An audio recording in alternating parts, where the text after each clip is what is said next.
Good morning everyone, welcome to Bowdon Croquet Club. We're going to be hosting today the England versus Spain test match. We'll start with the opening ceremonies, you'll have some speeches and introducing the players. Enjoy your croquet.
No. He won't be. Should I? Yeah, no. You can have a go with the prototype in the car. That'll do. England team. Here. Oh, okay. There we go. Stephen. Thank you very much.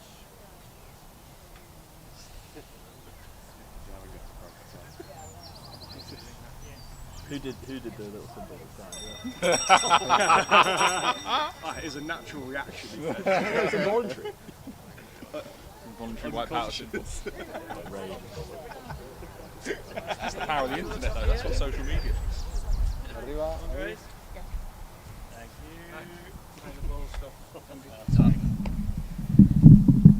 you. Good morning everyone and welcome to Bowdon Croquet Club. We're going to be watching the Spain versus England test match. I'm super excited. We're going to be on live stream, so please don't swear. And I'll introduce you to Andy Welsh, who is Croquet England's CEO, and he will take it from here. Thank you. If you move this way, Charles.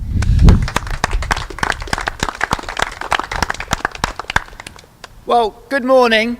A massive thank you, first of all, to Lorna Frost, President of Bowdon Croquet Club, for enabling us all to be here this morning for what's going to be a memorable and fantastic series. So a huge thank you to Lorna. Another thank you, having walked in here yesterday, has to go to the volunteers that in preparation for the event that we're going to enjoy over the next few days have put such a huge effort into making the venue look absolutely fantastic, and I have no doubt the lawns to play so fantastically. And then the event wouldn't be able to take place without the volunteers that are going to ensure that the competition is able to be played in a fantastic spirit over the next few days as well. So a massive thank you to all of you who've put that effort in to put on this amazing event that will take place up until Sunday. So thank you.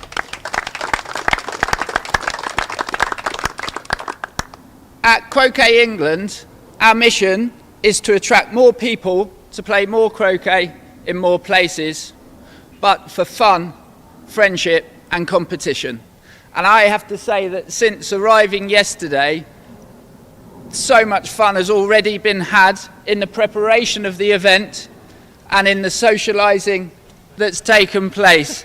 The spirit seems strong, and also that friendship aspect is clearly there, and I think fantastically already it exists between two teams who are going to compete hard, but great friendship already being shown, both what will be on the lawns and within the club. And then finally, the competition.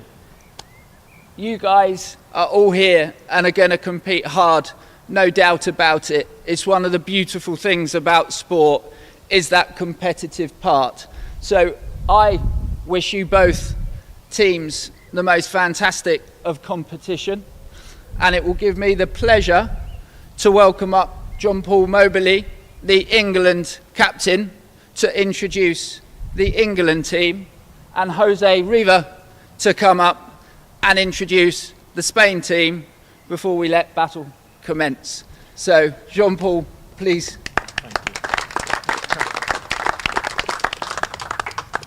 Andy, thank you very much. I'd just like to start by echoing some of the thanks that Andy has given there. This is a fantastic setting to walk into this morning. Clearly a lot of effort has been made by the Bowdon Club, the committee, the volunteers to make the club look so fantastic. We know there's lots of volunteers coming to help score, there's the food, the catering, all the rest of it. So a massive effort has clearly been put into this, and it is really, truly appreciated by all the players. So again, thank you very much for that. We're all very excited for this event. I'd like to extend a warm welcome to the Spanish team. Delighted that you guys are here to play. We're excited to get into battle. We have a couple of debutants in their team as well, Mateo and Inigo. Inigo are playing for the first time, so welcome. Great to have you guys here. And I'm delighted to be able to welcome the rest of my England team to you all. So in no particular order, we have, first of all, there's countless tournament wins amongst them. I'll only mention one or two, but we're very blessed to have a strong team. The reigning first state champion, Toby Savage. We have the 2022 European champion and 2023 under-21 world champion, Aston Wade. We have the 2024 European champion and 2025 bronze medalist at the World Championships, Ewan Burridge. And I should also say Bowdon Croquet Club member. We have the 2023 British Open doubles champion, Callum Johnson. And last but by no means least, a man who needs no introduction. He's won so many titles, they're not worth mentioning. He's approaching national treasure status. It's the one and only Stephen Mulliner. So again, we're delighted to be here. Thank you very much. And I'd like to welcome up the Spanish captain, Jose or Pepe Riva. Hello, thank you very much. All the thanks have been given already. Thank you also for managing the weather as the one that we have in Spain. I know that was the toughest part of all the preparation, but thank you for managing. And I'm going to introduce my team. Well, first of all, thank you for the English team. It's the sixth time, so it's been quite a few years. So another good battle coming up, so thank you very much. From our team, in the order they are standing now, Juan Ojeda is living history of Spain, current Spanish Open champion. And we grew playing croquet like by watching him. So he's the one that got us all playing croquet when we were little. That means he's the oldest of all of us. Okay. Manuel Alvarez Sala, he just won the Madrid championship so a few months ago. So and bronze medal this European championship. So he's on form. He's his fifth or sixth already. You've played all of them, all of the test matches. So thank you for coming and joining us. Mateo Palazón, he just beat me at the Spanish doubles, so he had to make the team, obviously. Otherwise, there would be no excuse for losing that game. So Mateo, his first appearance, but I'm sure he'll be all right.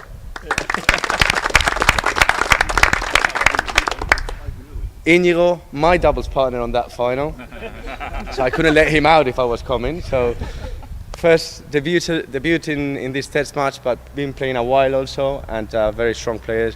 I know many of the English team players know him. I think especially Ewan, right? Yeah. And he knows that he's able to play. So thank you, welcome. And Andrés Álvarez Sala, I think is his last event being under 40, so he's very pleased to be called among the youngsters still. I mean, winner of many things, also in every test match, and been playing with him since I started. So also very pleased to share launch with him. Thank you very much.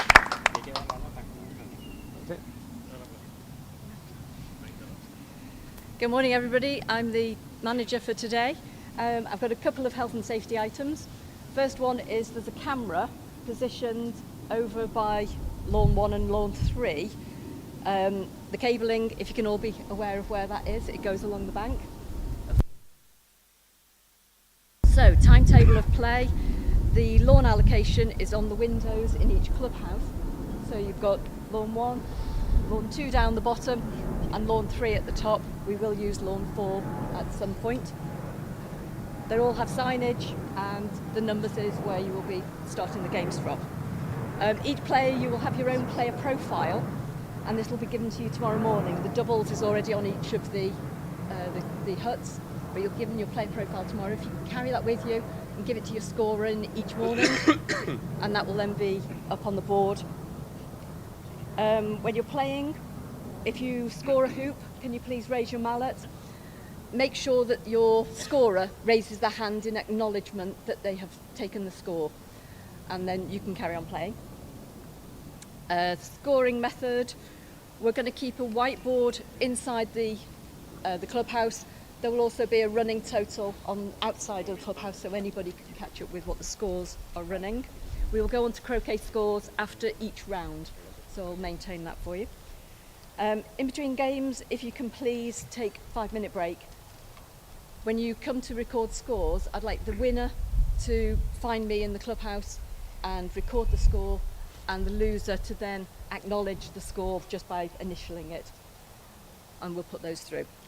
But in between games, if you can keep hydrated, take 5 minutes, and your snack bar is down by me, so that's the reason why I know I'll get the scores from you.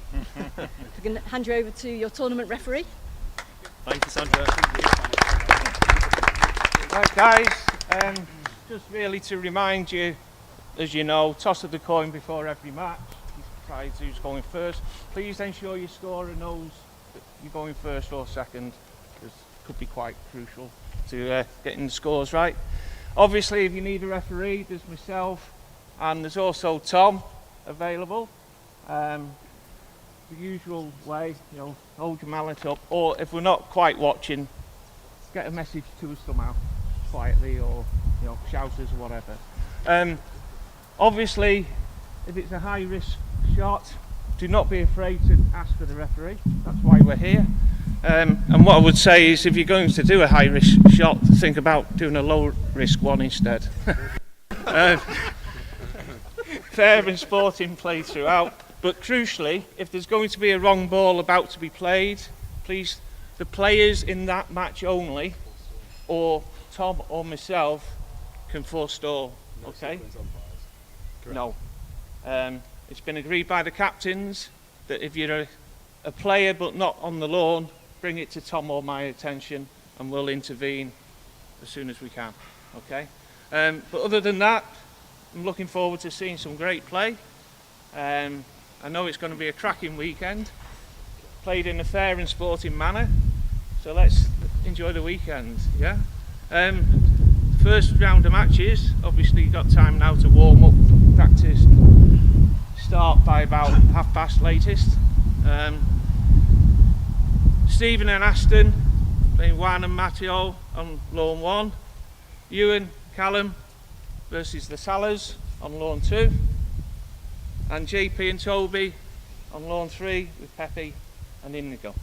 Okay, good luck to everybody. Sorry, one last thing. We bought a little present for the English team, so they remember us. Oh, they remember you, This Pepe. weekend, my hurt for them.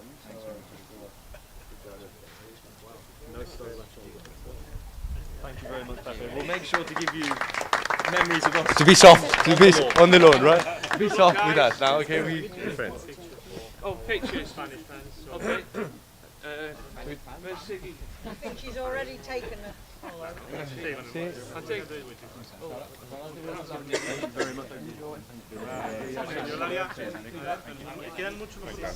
Spaniards.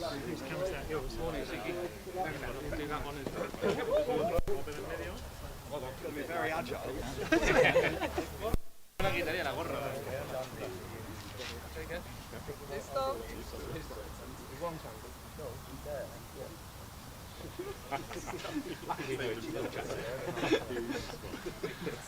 You want it in?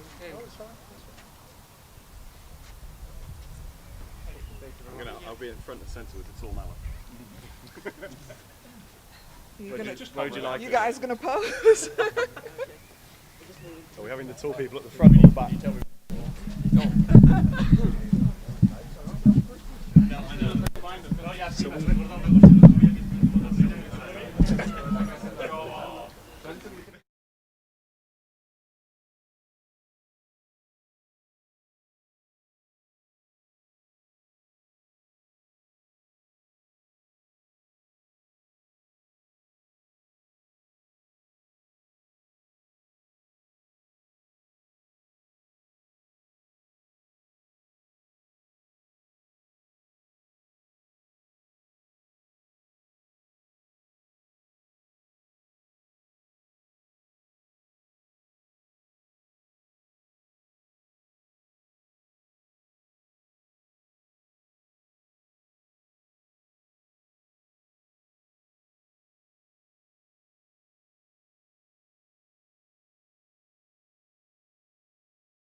about to go live with our commentators.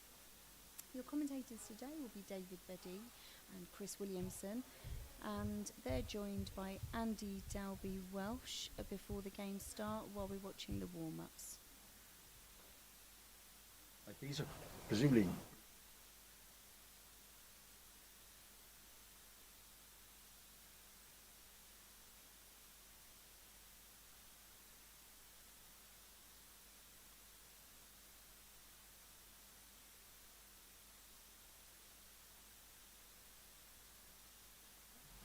Thanks very much. Good morning, everybody, from Bowdon Croquet Club to the England-Spain Golf Croquet Test match, number 6 at the moment. It's 3-2 to England. So a few introductions. Myself, Chris Williamson, 4 years into croquet, play whenever and wherever, and helping with the commentary today is David Beddy, which I'm 3 years into croquet, and just a little bit behind Chris. We're trying to remain competitive and vie with each other for who gets the best D grade. But we're looking forward to a great match here between England and Spain. I think Chris said England lead 3-2 in the series. And then on my left we've got Andy. Hi, yeah, Andy Dalby Welsh, Chief Exec of Croquet England, and very excited to be here for the match this weekend. Thanks, everybody. So what's going on? Well, Bowdon Croquet Club is looking lovely this morning. It's fairly cool. I understand Madrid is about mid-30s at the moment, so I can see a lot of the Spanish players wearing their long sleeve tops at the moment. The teams are warming up at the moment, and it's doubles today. And in front of us, on lawn 1, Stephen Muller and Aston Wade as a pair, and Juan and Mateo on the Spanish side. David and I had a little walk around this morning, didn't we? Yes, the lawn's in fantastic condition. Yeah, and as Andy mentioned very early on, there's been a lot of work by a lot of volunteers to make it the way it is this morning. If you can imagine setting 24 hoops in one session, it's worked out very well. So. And we've got David Corns, our referee. He's just wandering around making sure he's happy with everything, with the hoops and so on. And will you excuse me a moment, everybody? Yeah, Someone got the referee. We should try and carry on while you go off and deal with referee matters. Yes, Andy, do you want to tell us a little bit more maybe about Croquet England? And because how long have you been a chief executive now? You're coming up close to your 1 year anniversary, are you? Yeah, so I joined Croquet England back in about 6 months ago, 7 months in October, and so yeah, it's been great to join the organisation. This has been a sort of fantastic visit already. Absolutely seeing the number of volunteers that have committed time and effort to this event, but also having had the opportunity to visit a few other of our lovely croquet clubs in the north of England over the course of this week. So, where have you been? I think you've been to Pendle, have you? York? That's right. Yeah, both of those. Driffield, where there's a fantastic gentleman who's developing wheelchair croquet opportunities. So he's a wheelchair user, passionate about croquet, and really looking at how he can develop the sport to enable more people to play, which is great. That is amazing. And what have you got specific main objectives for your time as chief executive? Yeah, I mean, as I sort of mentioned just as we were doing our welcome speech, is really our purpose and mission behind Croquet England is about attracting more people to play more croquet in more places, and that about being sort of around fun, friendship and competition. So really, for me, it's about growing the sport, getting more people playing and involved and enjoying it, and hopefully growing sort of the revenue that can come into the charity and the organisation, so that we can support our clubs to enable them to help others to grow and play and participate in croquet. And just how does the funding work for the Croquet Association? Is it all self-generated funding? Do you get supported by people like Sport England and that? So it's currently largely sort of funded through our participants, our players, through the clubs.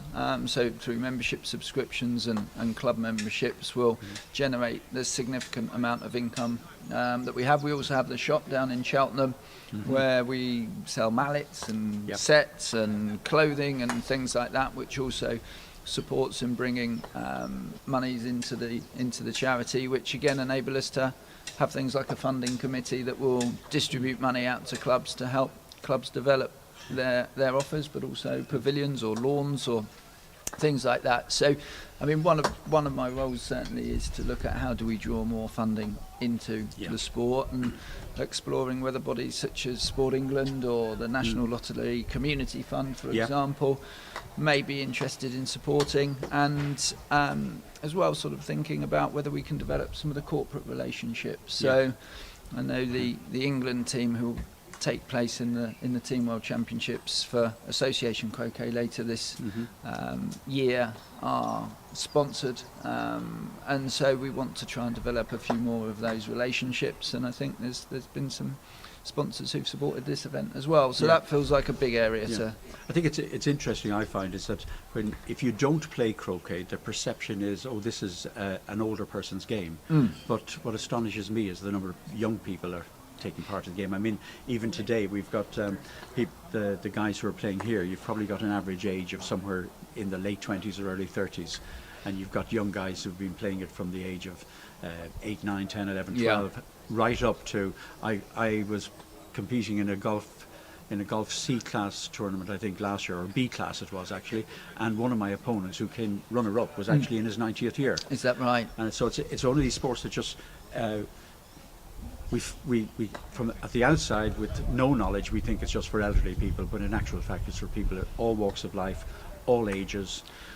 It's for people in wheelchairs, it's for people who are partially sighted, it's for it covers a huge terrain of different types of person. It does, and I have to say that is one of the major things that attracted me to the role at Croquet England, is that I think that's right, its entry point is and can be so accessible to many, but as we are today, the journey it can take you on can be one of international representation and competition, but equally it can keep people active into their senior years to be able to continue building those friendships, socialising, but competing at the level they might want to compete. And as you say, the age demographic that's here today is fantastic to see. It is, isn't it? And it's what I find is, I suppose, like a lot of us these days, we're always very conscious of the number of steps we do. So I have it down to a fine art. If I'm playing short croquet, it's 1,500 steps. If I'm playing golf croquet, it's 2,000 steps. And if I'm playing association croquet, it's 3,000 steps. So you can get your steps in while you're doing something that you enjoy. It's fabulous. No, it is, and it's absolutely a great way to keep active and amazingly cerebral as well, in terms of there's tactics and strategy throughout the sport, which is another great part of it, I think. It is interesting. You wonder sometimes. I'm always bemused at the number of people who've got a maths brain that like to play croquet, and yet at the same time, at the other side, you just have the people who are just purely competitive and want to win, and then there's people who just want to play a nice social game. I'm continually surprised at the background of some of the people who play and what it is that drives them. It's and I just love the whole aspect that you can come down to a croquet club, you can practice on your own and still be entertained for a couple of hours, and you relax without even feeling it. And it's or you can do that on your own or with others, and it's just fantastic pastime. And how were you introduced to it? Well, actually, my wife was trying to get me to actually do some kind of sport, and she tried everything. We finally landed on croquet. Right, great. We're about to start, Chris, I think. We are, indeed. I believe Spain has won the toss, and they are playing first. That's Matteo to play first, I think.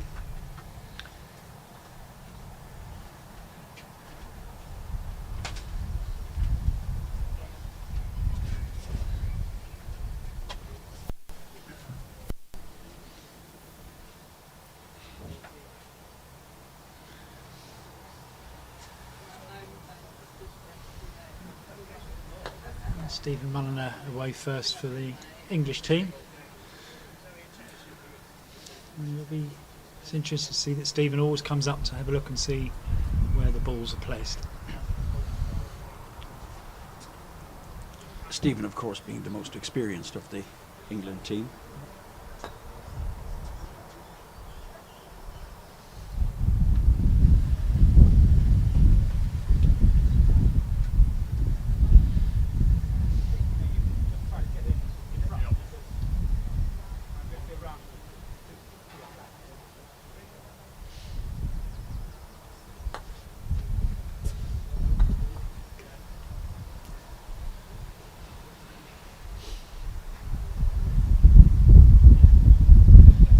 Deliberation there from the Spanish as to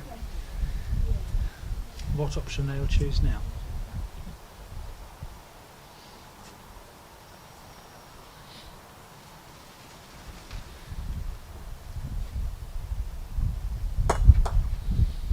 And a solid first clearance. And is there any guidance or etiquette in relation to time you may take to deliberate around shots in golf croquet? Not really. I think the key thing is that you play with dispatch. Yeah, it takes a little longer being doubles, of course, and they say two heads is better than one.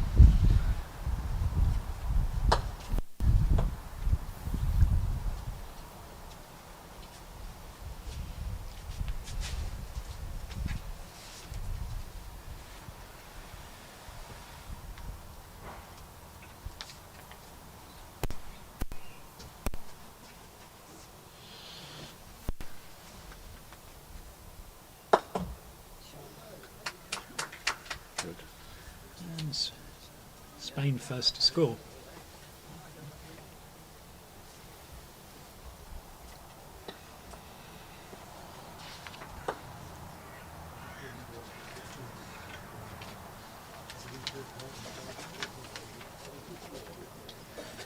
And from here, it looks a very good response by Aston to a good shooting position in front of hoop 2.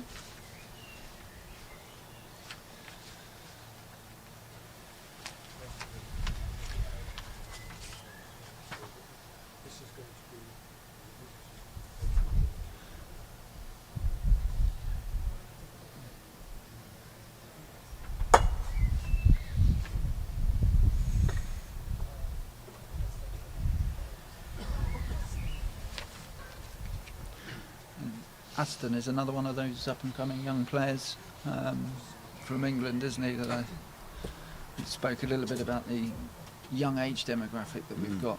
Yes. In the England team here today. Yeah. Interesting. The team have paired the longest serving member, because Stephen has been playing for 26 years. Aston has been playing for 7 years. Oh. Stephen has played all 6 of today's Spanish opponents before, and Aston has played 4 out of the 6. David Corns, our tournament referee, is coming out as it's a hampered shot for Spain.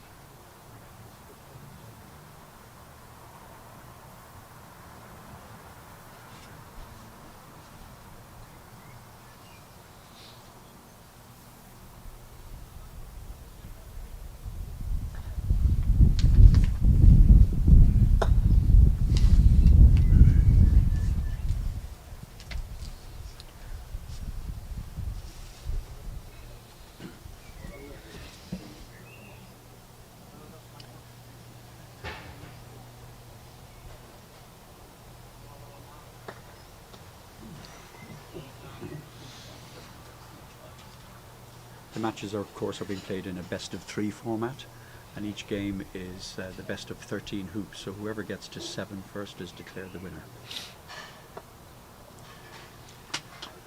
And Aston has now made it 1-all. Yes, it was a very clean shot, I thought, through the hoop there. Very. Well, you were involved in setting up the hoops yesterday, Chris, weren't you? I think they're pretty narrow, are they? Well, yes, indeed. You would have seen David Corns, the referee, and myself having to adjust hoop 13 on the basis that it was deemed too wide. Oof. It is. I mean, it's something coming into the sport. It is incredible how tight the hoops are in terms of competitive croquet. It's a real, stating the obvious, but the skill to get through is pretty fantastic.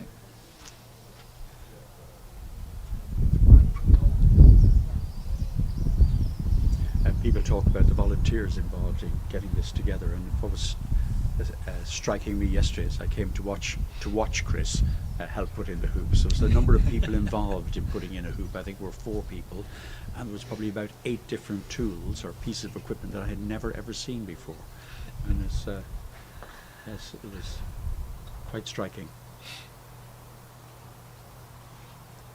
Yes, it takes a while for each hoop to be put in. Lots of string for the measurements. Right. Yeah. Checking levels and then checking the gaps. Because once you put it in, you don't really want to be taking it out again and having to readjust later.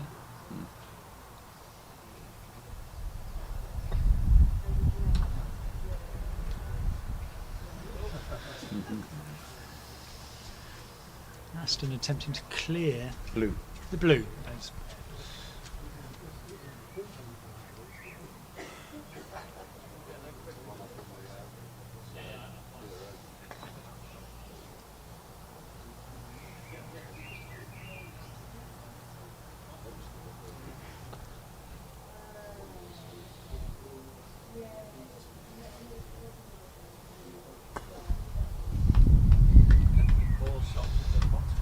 Having readjusted that hoop, it's slightly tense while you wait for the player on the basis that the ball now goes through, which it did. There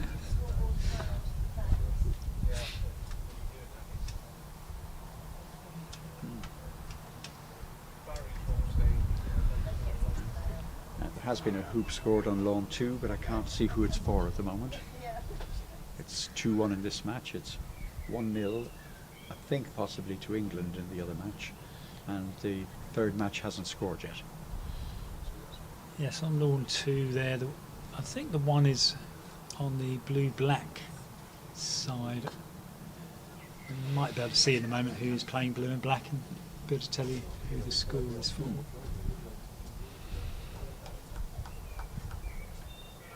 Yes, I think you're right.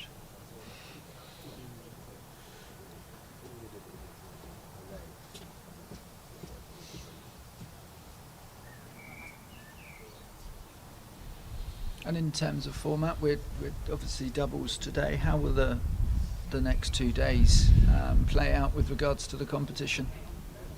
I think it's all doubles today. We've got 2 sessions of doubles before lunch and after. Yep. Now tomorrow we have a day full of singles. I think we've got 3 sessions of singles matches tomorrow. And then the final day is a combination of doubles and singles to wind up the tournament. Yeah. Fantastic. So it's, but we're already seeing some high quality play. And it is on lawn 2. It is England who are ahead 1-0. They're playing blue and black.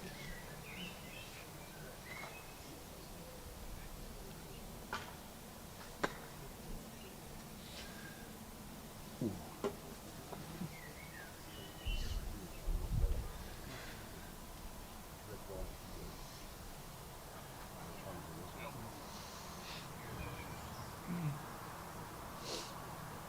It's Aston to play next, even looking at the positions of red and blue to see if red is masked by the hoop, which will probably influence his Aston's next shot.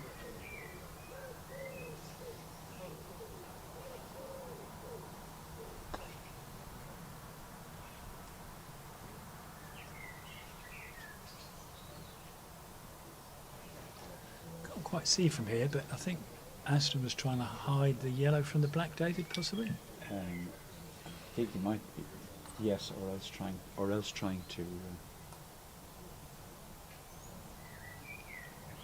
to block blue against red.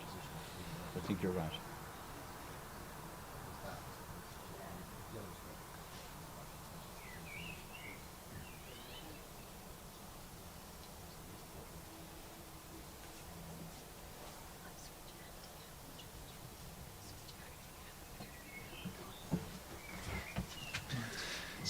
little clearer that side, I Top. think. Yeah.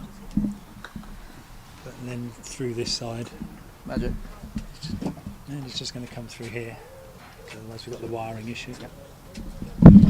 Oh, never mind. Be on YouTube forever now. There you go. You okay? Yeah, a big thank you to Andy there for giving us some insights into the Croquet Association and what their what the objectives are and Croquet England's approach to the game. On lawn 2, the English guys, Callum Johnson and Ewan Burge, have gone 2-0 up, and still no score on lawn 3.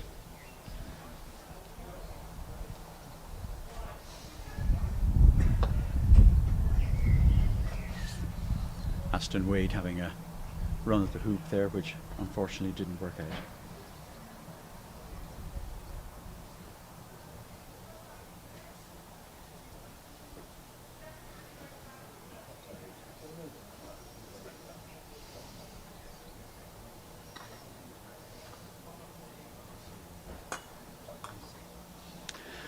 Fabulous clearance there from Matteo Palazon.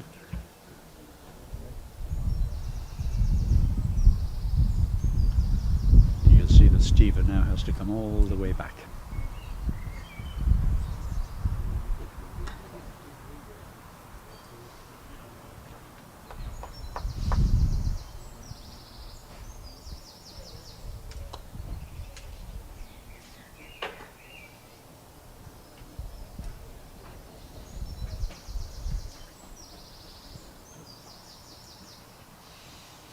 Now one has to see what he has to do to either get rid of or block yellow.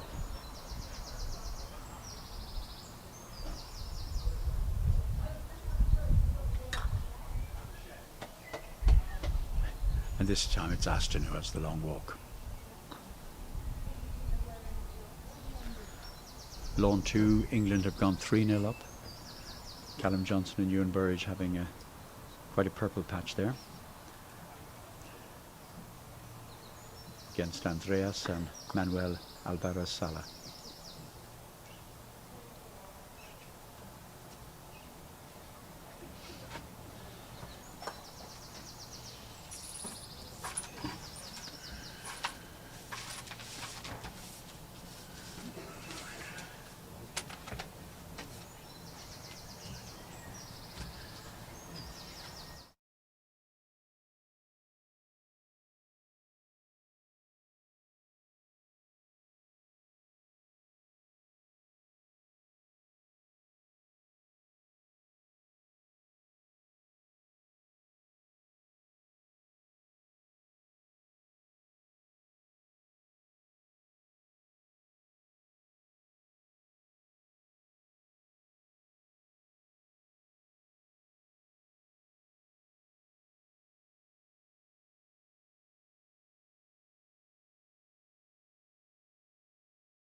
Finally a score on Finally got a score. 3. We're not. And Well, who got it? we're JP and back Toby. after a slight interlude. It's at hoop 3 at the moment. There's a battle the- going on for the hoop. The Spanish team have taken the lead on court 3. The English team have been pegged back 3-1 on court on lawn 2.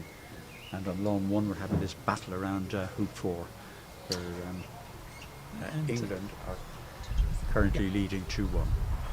And yeah, very warm welcome on my right to Guy, who's our tournament director. So it's over to you. Oh, thank you very much. Delighted to be here, guys. It's a beautiful setting. I've never been up here before, and the club is presenting incredibly well. I think everyone involved should be very, very proud. And we've already got some great croquet. All we've got to watch out here. There's a ball coming at us at some pace, is my guess. Matteo going for the clearance on yellow. And yeah, that will come at us at some pace. Now we'll see whether these barriers work. And if we dive for cover and another glass gets broken, that's why. Oh, just out. I think they're all finding their feet here. It's always nice to know that some of these players are human, just like us. I think they're all finding their feet a little. And Matteo is heading directly from here, I think, straight down to the British Open afterwards. So it's good to see some of the Spaniards hanging around and playing, playing some more. And where are they going to be going for the next tournament? They'll be going down to Budley. Yes. The doubles starts on Tuesday, Wednesday, and the singles Thursday to Sunday.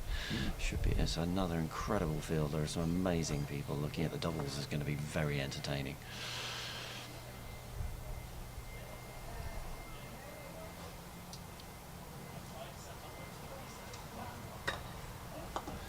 Ooh, one with a nice clearance and nearly a very lucky shot into the hoop. It happens in GC sometimes, and it can change the game very quickly. Oh, it can. These games, I mean, that's the joy. I think this is the joy of GC. One shot after another, anything can happen, and anyone can be in it and out of it and straight back.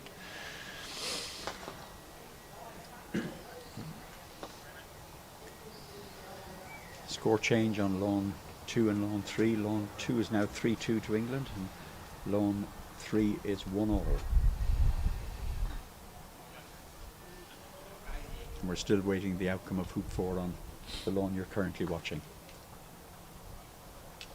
So Matteo electing to play in at this point.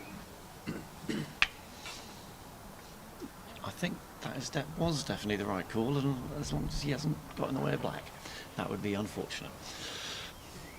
Be definitely something I would manage to do.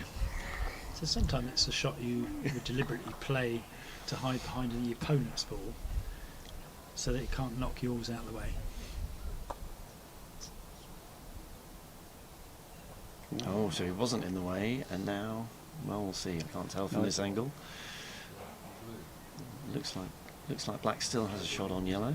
Yeah, I think so. I'm presuming that's what he's going for. We can't quite see from this angle. As ever with these games, it's hard for the commentators sometimes to know exactly where things are. Oh, what a great shot. Lovely shot. In fact, it was a full ball contact. Yep. You could see something we couldn't. This is where I'm hoping, this iteration of croquet that we've seen over the last few years, the live stream that we've got now, just fantastic. I mean, it's getting better and better, and I'm hoping the next stage will be some form of wire cam, spider cam above, which will present a whole new perspective for everybody. Yes. Yeah. And I think, especially for those that don't know what's going on, look at that. just Wow. got it. And here we go. This is a problem we didn't expect. Balls flying up the hill. Barriers at the bottom of the hill, not deemed to be necessary, but So this continual neutralising of the hoop, you have to concentrate for quite some time. yeah, never been my strong point, that concentration over a long period of time. But, that was unfortunate. A little bit of bounce in the lawn, I think, there. The ball just took off. That was unfortunate.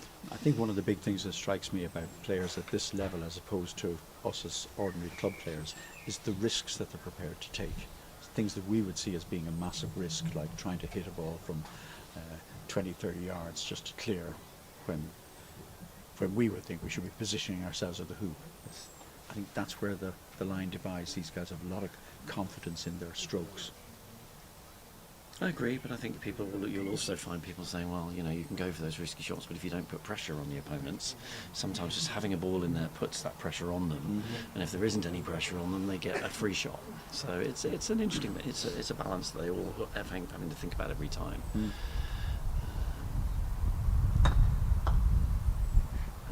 And Spain continue to be able to defend this, even though Matteo may have gone far away, because Juan is still close by.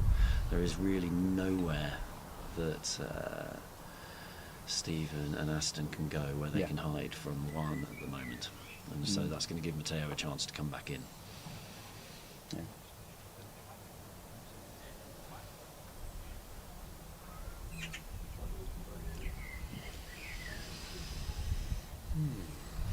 but that's where we can probably count on them hitting those 7-yarders every time, centre ball, which is where as ordinary club players we're not quite as accurate. Absolutely, absolutely. Oh, that's a lovely shot. Beautiful shot. Beautifully judged.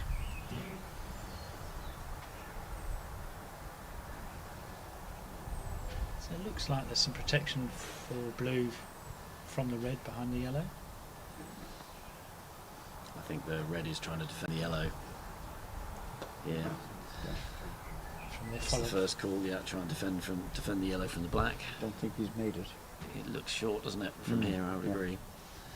Again, we will see. This is a shot Juan has done already.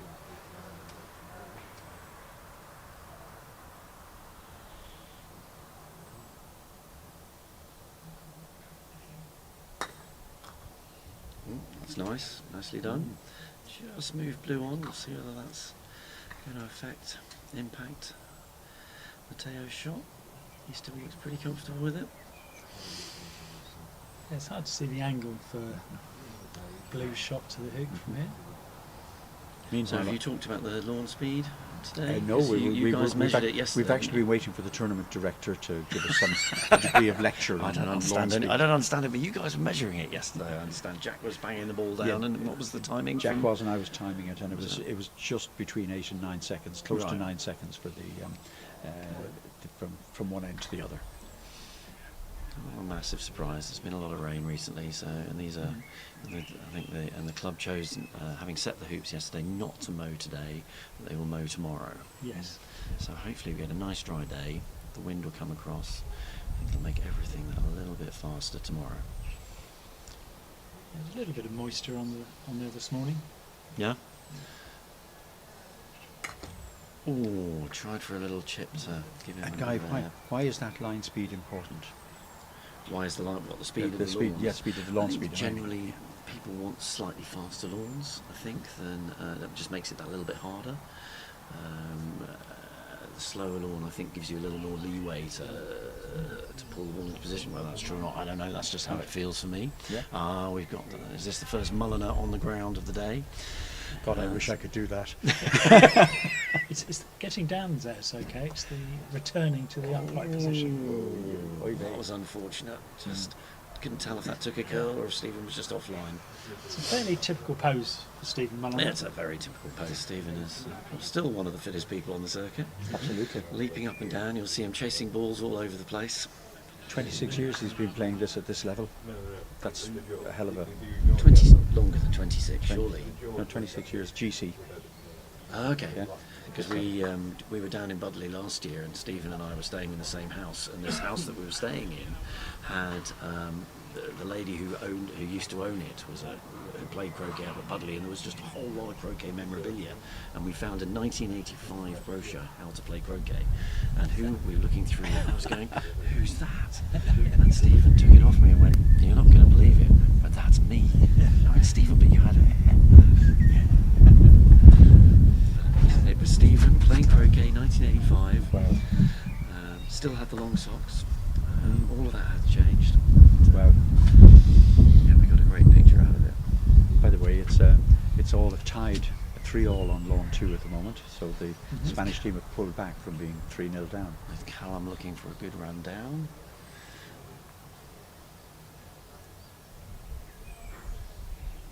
Oh, that did not go according to plan. Right. And 1-1 still on long 3, or just changing. That will be... Yeah. Jose Riva just ran that down. Yeah, that would be 2-1 to Spain. Right, what's Aston looking to do here? Just get into the draws. Ooh, that's, again, really wish we had that overhead cam. Be able to see whether he's in the hoop. A drone in the future might be possible. It just depends on whether you're allowed to use one in the locality. And I think these days you have to be licensed to use a drone. I was thinking a spider cam rather. I think a spider cam would be less intrusive than a drone. The drone's a bit noisy. 4 poles, one set of wires. I think that could be really interesting. Because you could see the lawn from the top, which would be absolutely fabulous. And having the put the cam directly over the hoop, we'd be sitting there going, knowing exactly what these guys are looking at. Whereas now we're not quite sure. So it's getting a bit like the Ryder Cup here, guys. Spain are up in 2 and tied in 1 at the moment. So Ooh. it's looking bleak for our English lads. So I think here Spain obviously don't think that that red can run, certainly. Red can't. And so red's just going to get rid of blue. Now the question is, can black jump? I think that's an option they'll consider. I don't think the in-off is on, given the position of yellow. No, I wouldn't have thought so. So it's a question of... Do you think red will be nailed on to run that hoop to jump yellow? If black moved yellow? I wouldn't be betting against Stephen running it from there. On the other hand, you have to remember Juan will have had, Mateo will have had a shot from down the lawn, which he will definitely be going for. So, long way to go. We're getting ahead of ourselves. First of all, Juan looks like he's going. Is he going for a jump? Yes, he is. He is.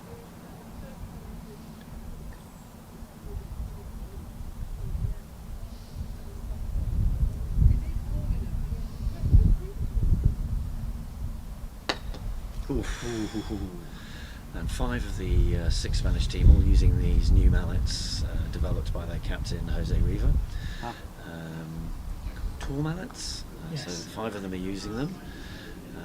Ewan is also using one. Alright, that's well and truly in the jaws. A nice little wobble at the end. I think Spain are in some difficulties here.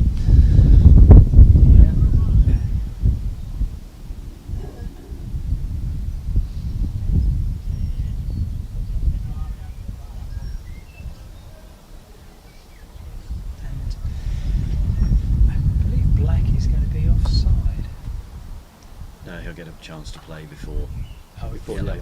he runs the hoop. I don't think red won't try and put yellow through. There's no point. No. He might well try and come off blue here Yes. to put himself in front of the next hoop. His danger is that then gives black the opportunity to stay on side.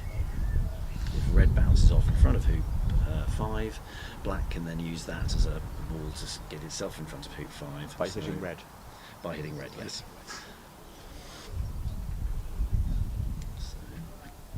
I think it's unlikely Stephen will go for that, but I don't know if we're getting any questions. We need to have a look on the On YouTube. YouTube, see if anyone's coming in with any questions. They're probably going, why aren't they listening to us? Yeah. And why aren't you? I guess I've forgotten, quite honestly.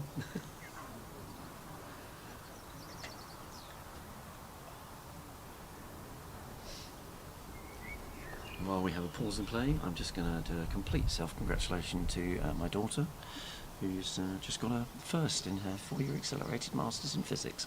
Fantastic. Where did you do that? Up at York. York. Oh, fantastic. What a great achievement. Absolute ball. So well done to Lottie, very impressed. Yeah, that's fantastic. Right, let's see if we've got any questions coming in. But she will know that that in the Roses battle between York and Lancaster this year, York lost. She doesn't know that, doesn't she? Oh, she was taking part in that. She was in the so Roses. Oh, Stephen. So was my son. What was he doing? He was rowing for Lancaster. Okay, Charlotte was doing dance. Dance, So, right. she does dance there, and I think they did quite well in the dance. And But I know they lost overall. One of the things up until COVID, the Roses battle, which happened every year between University of York and Lancaster, the very last sport of the weekend was always between the Chancellor of each university and the head of the Student Union of each university, and it was croquet. Oh, really? Yes. Oh, I like that. Well, we've got some new visitors coming down. I just see Chris Clark and Jenny Clark arriving. Indeed. To see. Oh, wow. what a great shot! I mean, it's still pretty nailed on. Yellow's going to get this, but that shows some serious intent. And adds just a little more pressure. I think Jenny's recently won a tournament. Jenny and Chris, I think, won the AC doubles at down in Surbiton. All right, well done, Aston. Aston Wade levelling the match there. 2-all. I think Jenny was first up on YouTube this morning. She was asking why we hadn't started. Indeed. England have gone back into the lead on lawn 2 and have levelled on lawn 3.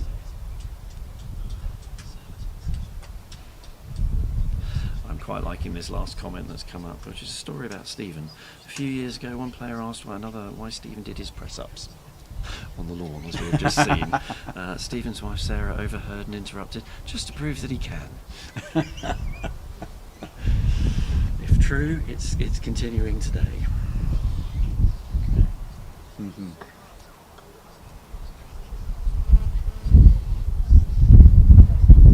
So we're 2-2 here. We are 4-3 on the far lawn, which I've forgotten which the number of that is. England are up in 1 England are and up all in square in 2. All square in the...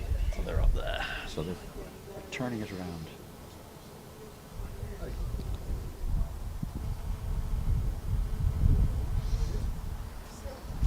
There used to be a show in Palm Springs, it's probably still going on, where none of the performers were aged under 55. And I was talking to somebody over there who said they'd been to it, and there was this showgirl in her 80s who came out and did the splits. And then 2 sprightly septuagenarian men came out and lifted her up and brought her off stage afterwards. These are the things we all dream about when we get into the over 55 category.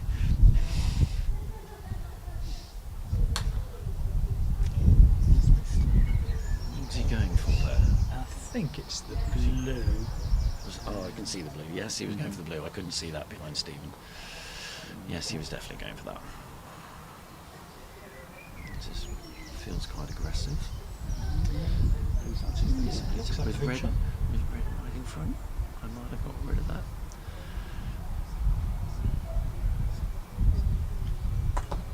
Yep. Oh, but he's lucked out. He's lucked out. Smiles all around. Wry smile from Stephen.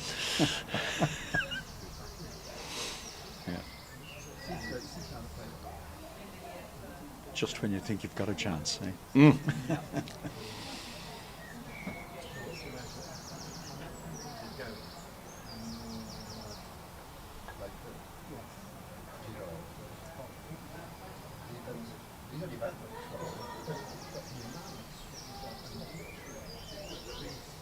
England back in the lead on lawn 3, so now up in 2, level in 1.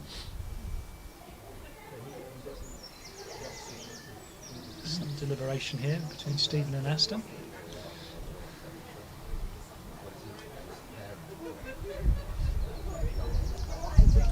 What do we think the challenge is here? What do we think he's looking for? No, he's not going to move. I thought he might try and possibly move blue so it wasn't runnable.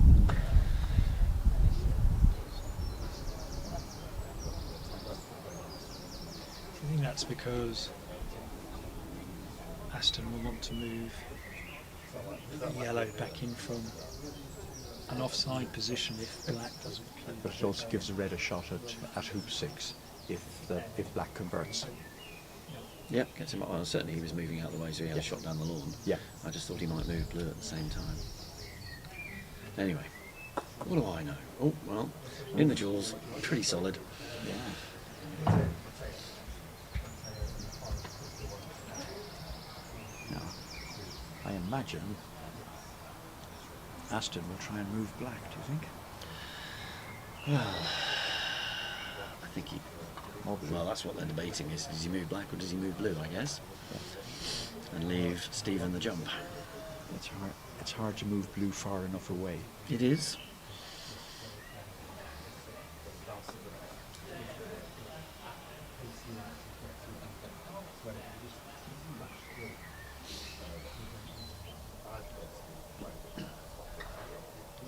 Stephen's still checking his swing is straight after all this time. It's good to see. No, they're just gonna let this one go. Yep. Okay. Bigger fish to fry. And Mateo's going to take no chances, just in case Stephen was thinking of doing something. Not going to give him any chance.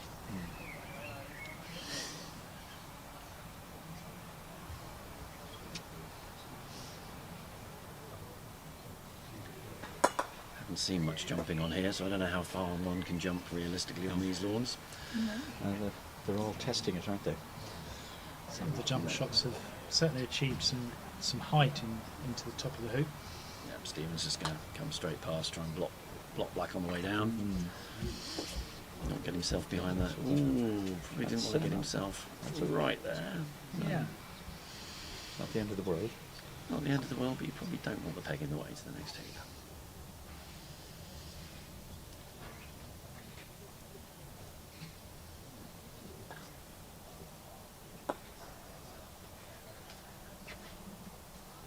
Nicely done by one, giving himself, bringing himself down. So good shot, ready for 6. 3-2 to Spain on this one. Oh, I am pleased to see other people having trouble with the number 4 on the scoreboards. I had the same trouble playing. Yes. That is not what a 4 looks like. No, but You can actually manipulate the scores to say help. Yes. Yes, I was put on scoring duty in the US and had to make sure I had a little picture of what digital score numbers looked like in my pocket, so I could pull it out and have a quick check rather than panicking live on TV. But having said that, it's now England up in 2 and down in 1.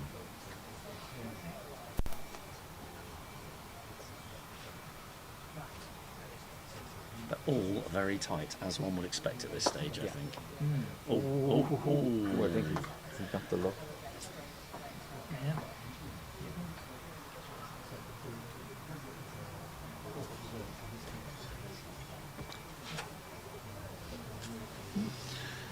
So hopefully we're getting some good camera angles here. Can't see. Oh, I'm being asked for the link by people back home. Let me find that for them and send it to them. Yeah. So I'm not ignoring you all live on. I will find the link for you folks. I'm just picking it up.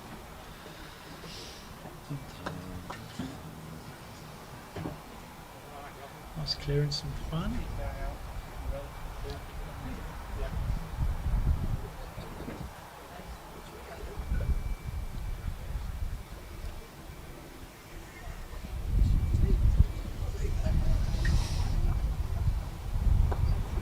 Alright, Pierre, you should be able to log on now. Shout out to Dulwich, who I know a lot of people from Dulwich will be watching in to see what's going on here today.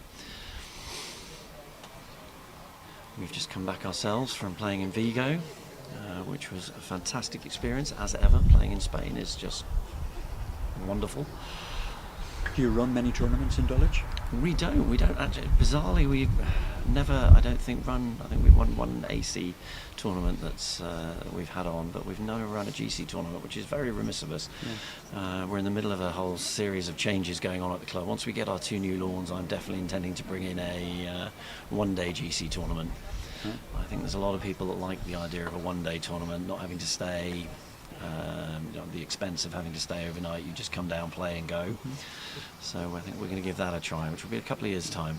Were you saying that Dulwich have recently been through a battle with regards to croquet versus paddle, which seems to be a recurring theme happening in croquet clubs around the UK and Ireland? It is. We've just lost our main lawn to where they're going to build 5 paddle lawns, paddle courts. And we will lose our other 2 lawns to tennis, which are going to turn into floodlit lawns for tennis, courts for tennis. But on the other hand, we are going to get 2 brand new lawns built with irrigation, so we do not have to run around in the summer with hose pipes and whatever. Wow. Properly drained. So if that comes about and is all done properly, it will be good for us as a club. So maybe painful, but a good end result that keeps everybody happy. It won't keep everybody happy. That's never going to happen. Impossible. That's never going to happen. But I think the result from where it could have been, it's going to be okay. All right. So we are now 3-all. Yes. Oh, lovely, lovely shot in front. Teo just getting the hang of these lawns very well. Now we're going to see Stephen Mulliner and Aston Wade attempting some long clearances.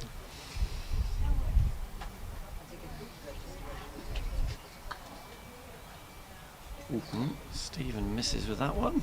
As you can see, disappears off into the corner. Put a bit more pressure on his partner. So Do you think we'll one try to block? I don't think he'll try and block from there, because if block from there means you don't have a chance at the hoop afterwards, because blue is so tight. Yeah. It just means you won't have a shot at the hoop afterwards. So I suspect he'll come into position.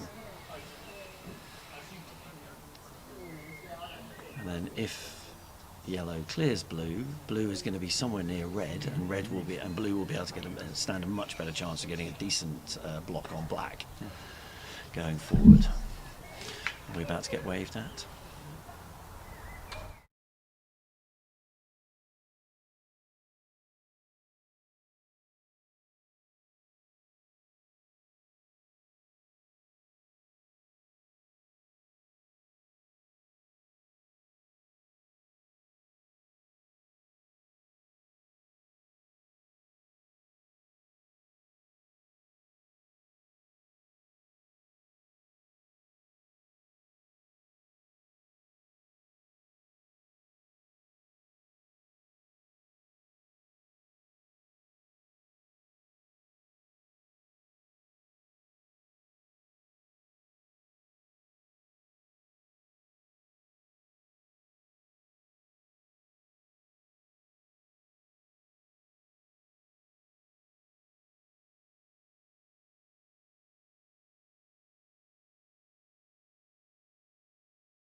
We're live. Okay, we're live. We're live again. We're back. A little interlude here while we swap people around. The scores still, so where are we at? We are 4-3 Spain on the lawn you're watching, and the other two courts we've got 4-3, and I don't know which way round that is. I'm finding it hard to read from this distance. So blue and black on the far lawn, which I think is England ahead on that one, so I think England ahead in 2. So we've got And Spain ahead. special treats today. We have got a special treat for everyone. Because Jenny and Chris Clark wandered down the path.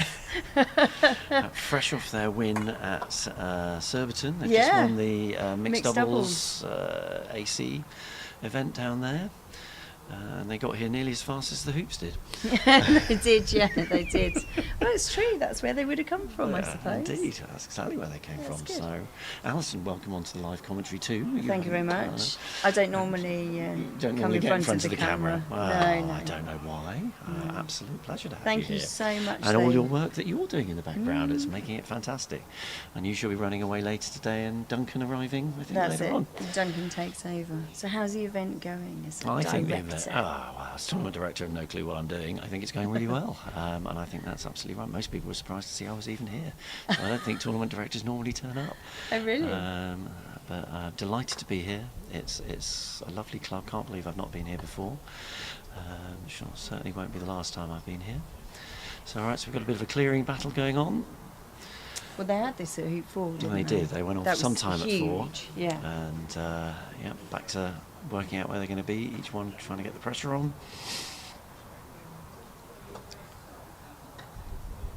I haven't seen Aston on the lawns for a little bit. He's not played much this summer. He's in the middle of exams and stuff. He's not coming to the Opens. He's in the middle of exams and stuff, I think in year 4 or 6 or whatever he's doing. Okay. So a lot of them not playing as much. Callum's not played as much this year. He's in the middle of exams as well. JP not played as much, just having a family. So yeah, keeping them all busy. And they're all just playing back in, are they? Oh, he's trying to get in and block. Now we'll get the 2 balls in first, and now we'll try and put the block in. That's quite a long way to put a block in, surely.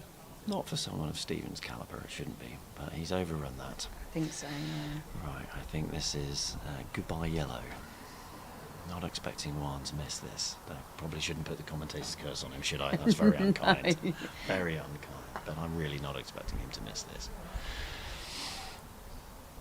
So I'm fascinated by these new mallets that Pepe has developed, that most of the Spanish team are using. They look lovely.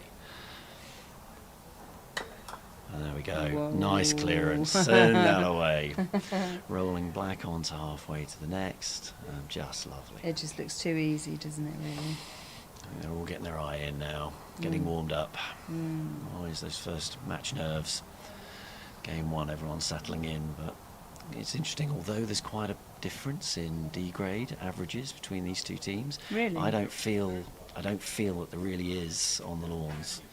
You've got two newcomers with Mateo and Inigo, first timers to the test match, but they are playing very, very well. And as ever, probably the Spanish are slightly underrated on their D grades just because of the way they play over there, and they just don't get as much chance for the D grades to move, come together. yeah. Ooh. Right. Oh.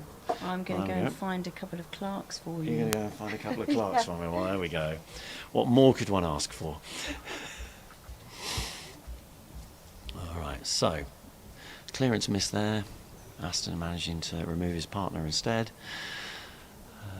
Leaving Mateo a chance to come in and go to 5-3 if he gets this.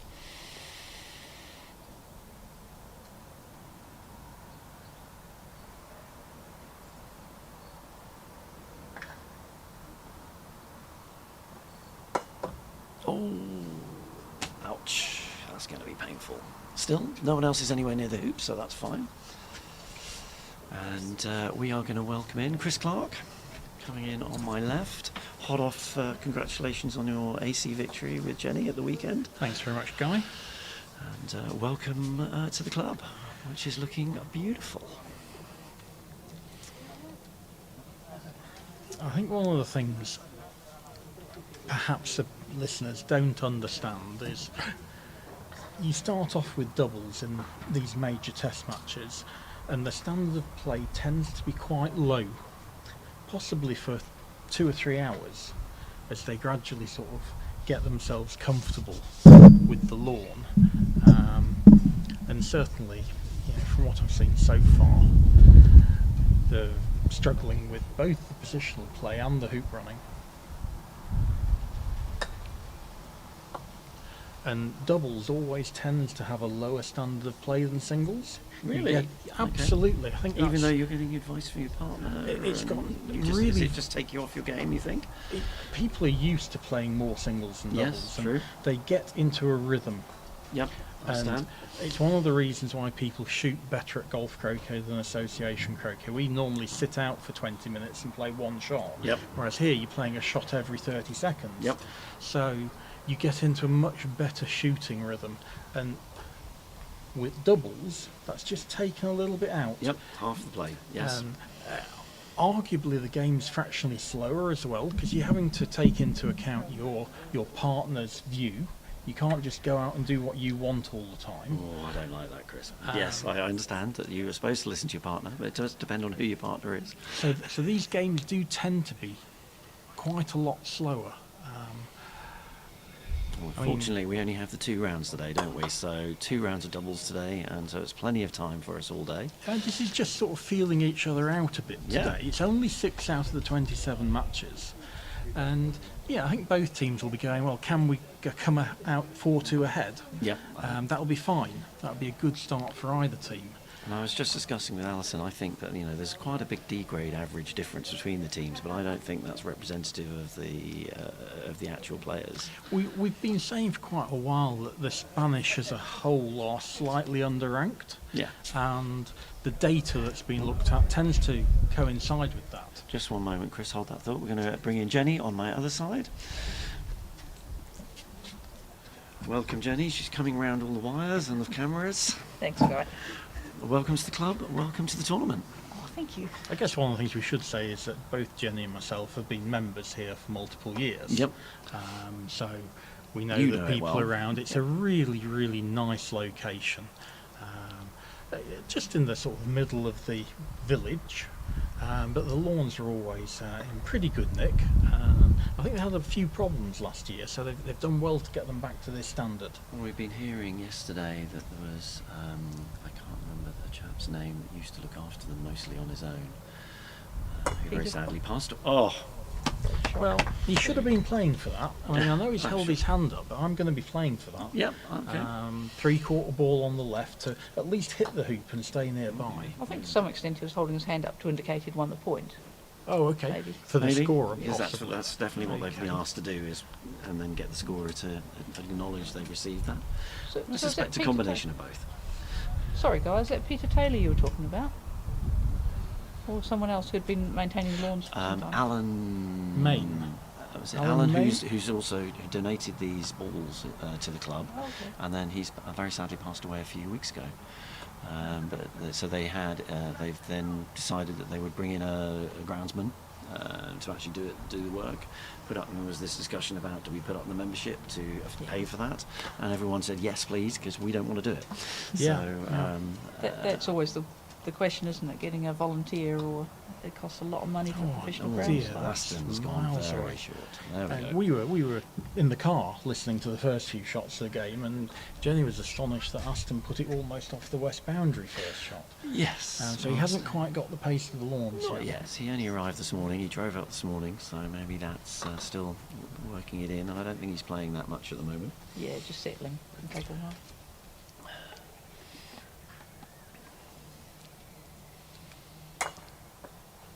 Good shot. Lovely shot by Matteo. He's definitely settling in. Yeah, Matteo's hit quite a few already this morning. Yeah, hasn't he has. He was a little off at the very beginning, but coming in very nicely now. Right, so we are 5-3 on this game.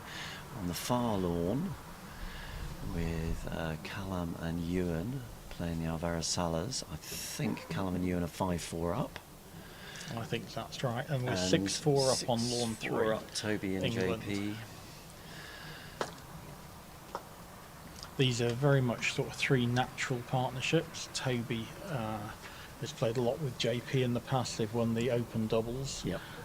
Likewise, Ewan and Callum have also won the open doubles. And Stephen and Aston have played together before in this test Several match. times, yeah. So England are a very settled team, I would say, with JP coming back in after a year out of it. And a couple of debutants for Spain. Yeah. Both of whom you weren't here at the beginning, at the introduction. Jose Riva introduced Inigo and said most of the England team are well aware of Inigo, and particularly Ewan. So quite a lot of laughter all round. I think that's going to be a very spicy game when we get to see Inigo play Ewan at some point over this weekend. We'd better get to see them play. It's definitely happening. I can't remember when, but it's definitely happening. So that was last year's British Open, was it? It was. I think it was the first round of the knockouts. Yes. I think Ewan decided that Matteo had... this is his opponent, sorry. Inigo, was Inigo, it? yes. Inigo had all of the most incredible luck, all bundled together, double... I could certainly hear it from across the other side of... anyway. So yes, they'll be playing first thing tomorrow morning. So back on the game, Black's just had a go from the boundary at a slight angle, and we would call that a free shot, Jenny. Yes. Because if Black just takes position, Yellow will just clear it. So it hasn't got anything much more sort of useful to do than have a go at the hoop. But it's not a free shot if you miss the hoop completely.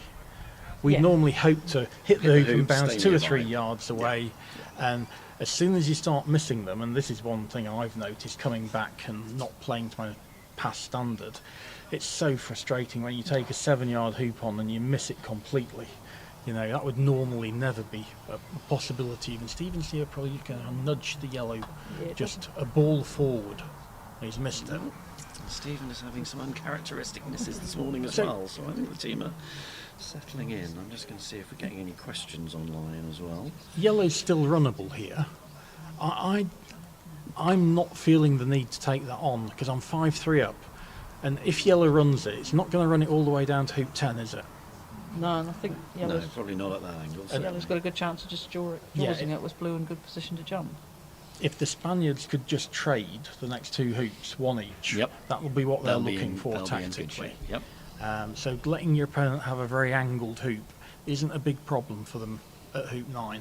I don't think he needs to shoot at this. I think And now that's a That's ball that really isn't unfortunate. in front. Red and yellow have options here. They can even play for the draws. And the draws is where you want to be when you 5-3 down. Yep. You'll give blue a jumpable shot, but A bit of distance on it though. it's certainly not easy. And if that happens, the next shot, red can clear black getting up to hoop 10, so they're going to have two balls at 10. So I think there's something to be said for a very gentle game. I think, but I think Stephen just coming the other way had a very gentle attempt at the hoop in the same way, and it rolled just slightly off to the side. So, but no, he's going for it exactly as you say. That rolled a long way. And that rolled away. Yeah. So I think that is the problem. Yeah, You're not sure about the lawns. I thought he could have hit that 3 times harder without risking running the hoop. Yeah. Just play it firmly into the far wire. Yep. You know, with 3 yards of pace, and it should never hill off at that with 3 yards of pace. But dribbling like that, The pace he hit it turned a long way. And the other thing to bring you guys up to speed, so you're aware that they obviously cut the lawns yesterday. They did not cut the lawns this morning because they decided not to move all the hoops, having just late, because the hoops all arrived late, so they were already put in yesterday. And I think we've seen a few shots like that shot with blue from 3 or 4 yards, where, to me, I've looked at the shot, it's gone, well, that's hit pretty much the middle of the hoop, and it's been spat out again. So that's an indication that these hoops are in fresh holes and Fresh, they're definitely relative, causing they're a very challenge. tight. It's Though one of this will also amuse you, Stephen, this morning as he was wandering around, the hoops having all been checked and everything, Stephen looked at hoop 13 and called the referee over and went, "This is too big." Too big? Okay, right. Of which the referee was a little bit like, "Really?" And checked it and went, "Yes, sure enough, it was just slightly too big." And I suppose one of the other things we should highlight is we haven't got the red hoop at hoop 13. So for people who are used to just playing with the red hoop at 13, this is an association croquet setup here today. Yes. Where the red hoop's hoop 5, but don't let it bother you. It's still going to be hoop 13 in the top right-hand corner. It's going to bother Guy all day now. Oh, I don't remember things that much. That's fine. So yeah, what Guy was saying, at this club it's got one of the unique aspects that it can leave the hoops in overnight. Yeah. So these hoops are genuinely exactly as they were set. They haven't been pulled out and put back, which is just fabulous. They should be really quite crispy today. Oh, they are very crispy. And then tomorrow they will mow first thing tomorrow morning, weather permitting. Well, they will mow tomorrow morning, and then stick them back in, and hopefully. And I think the difference here, they're not so used to, I think I'm right, this is mostly an AC club, they're not so used to big hitting GC players. It'll be interesting to see how the hoops fare come Sunday. Yeah, I think most clubs now are having a significant GC membership, but this is one of the ones which does still have that AC core to Yes, it. very much so from what I've seen. And we were just discussing yesterday all the slightly safety measures of having enough barriers around to cope with balls flying around the lawns, which might not be such a normal. These are very low barriers. They stop quite. They're pretty effective. They're pretty effective. I'm gonna still say that if they hit that peg and fly it, they will come right at us. So just beware. If they hit the peg, the grass bit is not too much of a problem. We tested that quite a lot yesterday. That doesn't flick off the grass. The challenge they have had is the ball going up the hill onto the next lawn. Yeah, You'd have thought that would stop enough, but no. Right, so what have we got here? This is a very interesting position. You can try and neutralise it by just clearing red and blue both off the lawn, so cutting red to corner 4, taking the boundary, or you can just take position. And if you take position, red will clear black and yellow will be left with a jump shot. And I don't think they want to give them a straight jump shot 5-3 up, because you'll get all the way down to lovely shot 10. So he's doing this. When we commentated on the Worlds last time, as it was at Southwick, I mentioned how often Robert Fulford tried to neutralise a position, get back to a 50-50 position, and just try and extend the hoop. And certainly they won't want to allow red and yellow to have a straight hoop. They've got the option of here trying to play quarter ball on yellow and maybe flick the red afterwards. So certainly taking yellow off centre looks like a good idea. But then you lose the black from You the do. front of the hoop. You do. And blues should be able to Anyway, we'll see. There we No, go. he just There take that in the middle. He's played it well. He's played it very well. I He's mean, right there. Black's definitely a runner there. I thought earlier yellow had the chance to have a go at the hoop. It had a free shot, by which it basically means that neither of their other balls were in front of the hoop. And he just played in. What do you think of that? I think the hoops are just a bit difficult and Aston's a little bit... Quick update, just Yeah. sorry, just before you Yeah. answer that, quick update. Looks like England have won their first game. Toby and JP have won 7-5. And they're about to win their second game by the look of things here. Are they over there? What are we at? 6-4. Yeah, they're 6-4 up. Callum and Ewan 6-4 up, looking in control of Hoop 11. I don't know if you've mentioned it so far, but we're playing with Invictus balls. Indeed, these are the new ones that were donated recently. Really nice coloration on them. Every single ball looks... I think the yellow's really good, well coloured, and the blue's really good as well. Yeah, they look beautiful. They look beautiful. And they're very round. Yeah, we've measured a lot of balls for competitions, and very often they're very not round. Yep. And we're only talking, probably about 40 microns, aren't we? Yeah. But these are probably... Makes a difference. All within 10 microns. Makes a difference when you're trying to set the hoops incredibly tightly. And avoid having some little axis to run them through on. Alright, that's a second win for England at the top, so it's 1-0 in 2 of the matches. And that was a good win, because it was 3-all, and we're in a little bit of trouble at 7, and Ewan ran it from the boundary, and really from that stage they sort of pushed ahead and closed out the game. Now, Stephen, very positional player. If he can get a block, that'll be his number one line of play. And now they're in a bit of trouble here, are the Spaniards.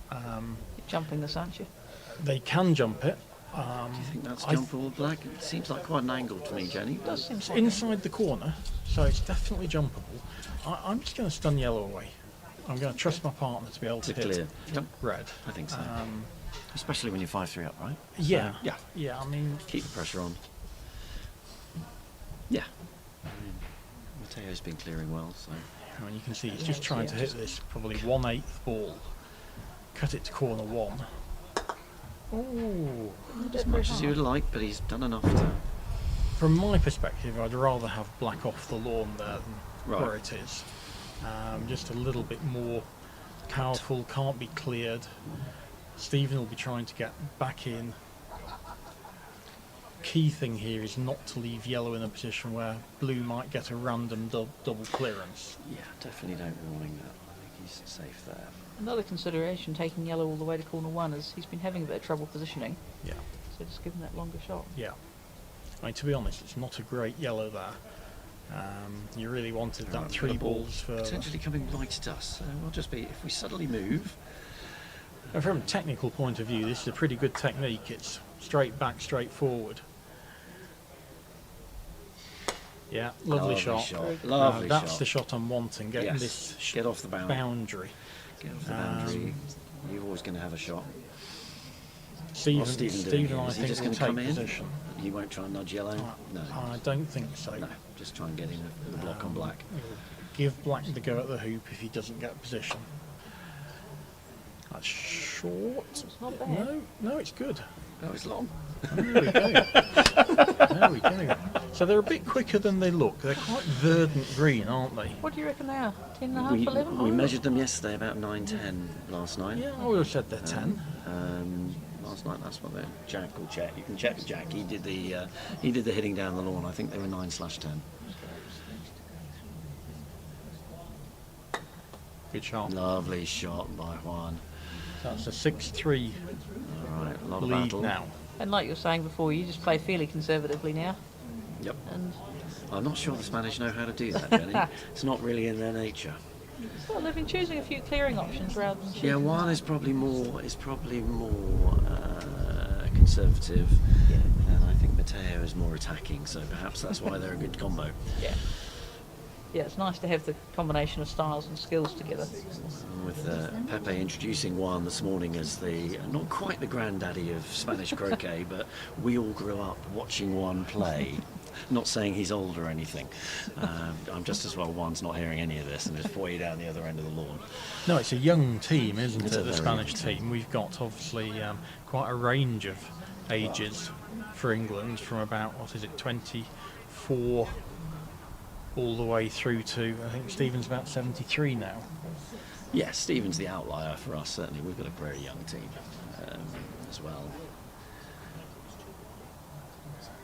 Average ages is probably, actually I haven't looked at what the average age is. Yes, there was some discussion about it on the commentary earlier. I think 30s. I think Stephen's really going to pull up the age Yeah. of That's incredibly aggressive. Oof, as I said, Matteo is an aggressive. He's an aggressive player. I'm thinking I'll just finish this, have a go, Yeah. finish it off. Go for glory. I think there's a lot of space inside yellow he could have gone for instead. Yes, I agree. Yeah, Totally. But I'm not even thinking that, Jenny. I'm trying to be defensive. I'm going to play boundary side of yellow. Right, yeah, you don't want yellow clearing, you get into the next hoop Yeah, to try and make up that deficit. I'm 6-3 up. I don't want to be where red is. Yes. Lots of people will go, well, that's a really good red. That's in. I'm talking about had it been black or blue. Yeah. But no, it wouldn't have been a very good black and blue there. Yeah, I mean, I think one of the statements is that's a really good yellow. It is a good yellow, yeah. And now yellow should clear black, getting over to hoop 11 and just cross. Is red hidden from blue, do we think? Oh, No, maybe. and black's no, it's got- not. I just black, want no. I just want yellow over there. You want yellow over there? And then blue's pretty much forced to clear red. Yep. So even if it hits it, you're going to be first ball back in. If it misses, you've got a ball at 11. Yes, you do. And just a slightly out of the wind. Okay. Just having the microphone moved around, folks. Hi, Chris.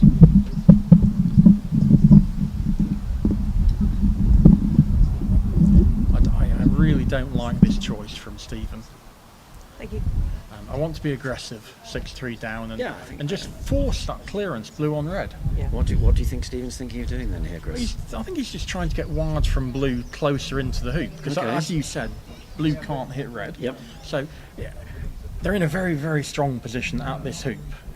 Looks like he's I'm Looks like more interested at hoop 11 almost. Yep. yeah, you have to start building yourself some advantages. And if it was 5-4, well, okay, get to 5 all and do what Stephen's doing. Just, because the clearance to 11 isn't long.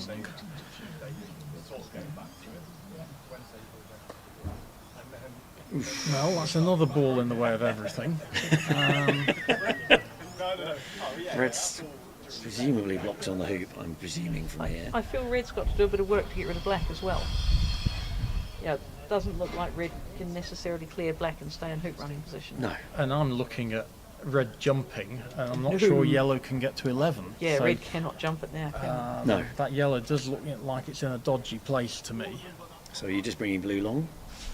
Or Wide. behind? I think I'm actually going to try and take hoop position here on the Yeah. short boundary side. Yep. Yep. Where yellow may or may not be able to see you. But That's a good shot. Yeah, so that's that's a a great- really nice ball there. It's quite neutral. Is Stephen open? No, he's trying to stun this away and probably try and block blue's hoop in the same shot. That's the only drawback with blue's position, is that it's leaving a bit of real estate to sit in. Has he got I it? think that's a really good shot.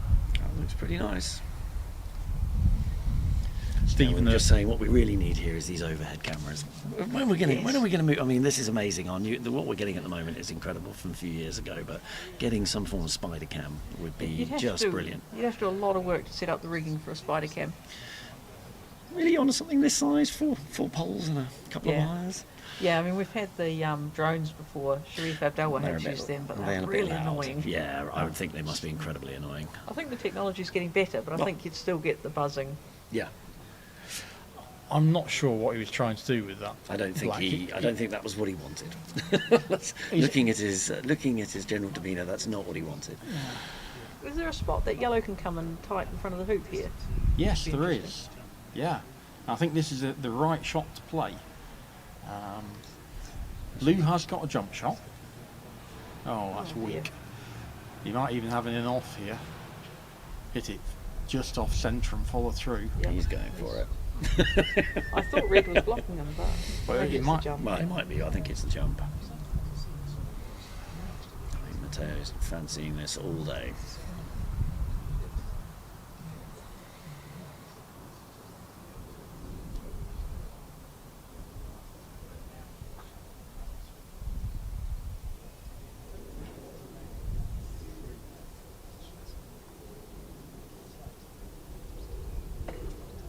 Outside the wire. Outside the But a nice solid looking technique for his jumps. Seeing him last year, he's come on leaps and bounds. I think from when I saw him at when we saw him at the Opens last year. I think he's just This is the shot you're playing for when you're 6-3 down. He'll be disappointed with that. He's absolutely middled it. I'm going to want to hit it fractionally off centre on the right. To roll into the next two. Have you got a technique for getting it to roll on a bit more if you do hit it centrally? Yeah, if you really want to. It's difficult from that range. I would have preferred it fractionally closer, and then you can play a sort of a jump shot where the ball's literally only 5 or 6 mil off the ground when it hits it, and you can follow through nicely then. But it's not an easy shot to play. What about just absolutely powering it? Because I remember at the Opens last year, people were saying that sometimes with these balls, because they're new and have the deep milling, the other would climb up a little. Yeah, I think that's valid as well. Stephen was pretty much at his power limit there, I thought. Right. Had it been Toby, he could have hit it twice as hard, or Ewan might have played that minor jump shot to get the back ball moving further. So Spain don't think yellow runs with that shot. Interesting, yes. Looks fairly straightforward from the angle that, if you look where Aston's going, he's no tighter than the corner, I don't think, and he's only millimetres away from it. Yep. I'm thrashing this through off the far wire. Yeah. Oh, Yeah. tap into the right. Well, Given that these hoops are very tight and very, very firm, you don't have the same ability as we had maybe last week to really power it through. It's a very so tight what were they? How were the hoops running down at Surbiton then? Was it The ground was comparatively soft for Okay. Surbiton. We'd Yeah. had the rain for the last Yeah. few days, No, I know so they they've been- were moving a bit. My view is, this is Manchester. You're not trying to tell me Lovely that they've clearance. had a week of dry weather. No, they have not. So They've had rain. You can see the grass is green. Underneath, the ground's going to give a bit. Yep. But maybe so- not quite yet. Not a lot Not when in the game hoops one. haven't physically been removed from the ground at any point. No, this is just where your hoops are wonderful. Yeah, this is where they're absolutely solid as a rock and nothing's moving. So That's where at Surbiton we always had a wee bit of give, just because they pulled them out. They had Yeah. to pull them out at night. yes. Right. Well, the battles continue. We've had a few good hoop battles in this Yeah. game, which Spain have generally come out on top of. But Trying to take hoop position here on the opposite side of the hoop to red. So that should have been maybe 2 balls further, and then there's room for blue to get past it and get the block on red. Still a pretty good shot though.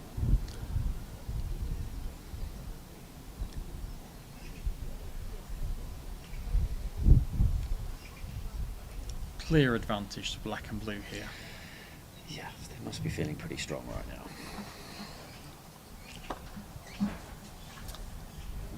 Now he wants this block. It's just gone too far.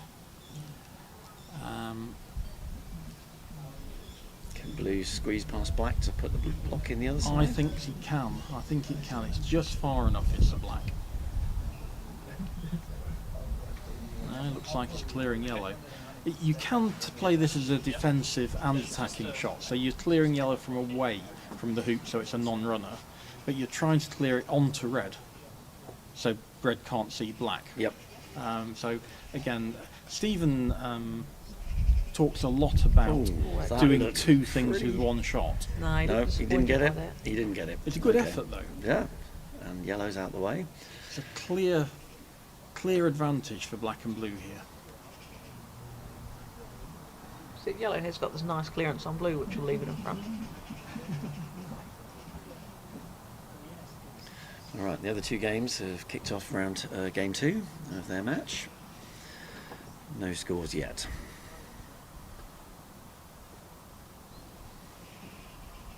It's a good shot.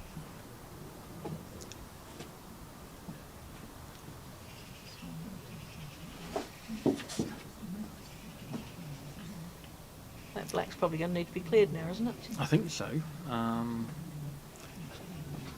Trouble is, sometimes you have to let them have a shot from a bit further back. And it's so much better there than had it gone 3 balls further and Aston could have cleared it, maybe going into the hoop. So he's left that there. This is a nasty old position for red and yellow now. Just saying it's your problem, Stephen. Red's got Yeah. I don't want to have anything to do with that. I'm just going to disappear. Blue comes back in, hides from yellow. Yeah, they're in difficulty. They're in significant difficulty. So you guys up here for a couple of days? Yeah, we're going to watch the whole test match. Oh, fantastic. That's great to know you're going to be around. There's a lot of nervousness that we weren't going to have enough people on commentary, but that's another 2 to come and filter in. I mean, these test matches, you mentioned earlier, it had been, this is the 6th time that this has been played. They've been really competitive. Yeah. Great effort by Stephen. And I think we got our sort of notice served to us when Spain beat us at Hurlingham.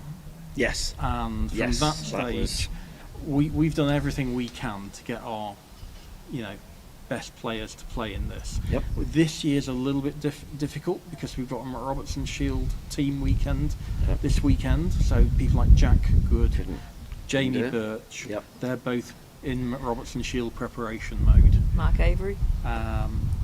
And the Spanish, the Spanish have had a different problem. They've got social engagements that have forced them, weddings that have prevented several people being here for them. So slightly our fault that we messed around with the dates for them. So apologies to the Spanish for that from us. But, is that Nicholas's wedding?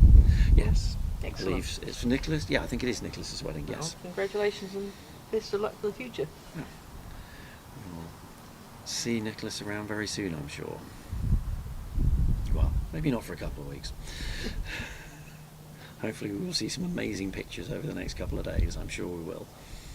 I can recommend Mauritius as a good honeymoon location. Which very sadly you didn't get to this year, Jenny. No, there was a war Dom on the way. Dom has taken your title. I think that's really good. It's really good. We needed someone new to win it. I thought it was going to be Mr. Mulliner, but Dom played very well. And was delighted. I saw him over the weekend. He was absolutely delighted to be going back again next year. I've seen some photos and just looked fantastic. Obviously, I Sugar just Beach think one that's of too close to blue. Want to be another yard away. I don't think it's a runner. You just middle this yellow, you're in a massively strong position. I think they're thinking we just want to get this. We just want to get this. Tick this game off. This is really angled. Yep. And it looks like he's going hard.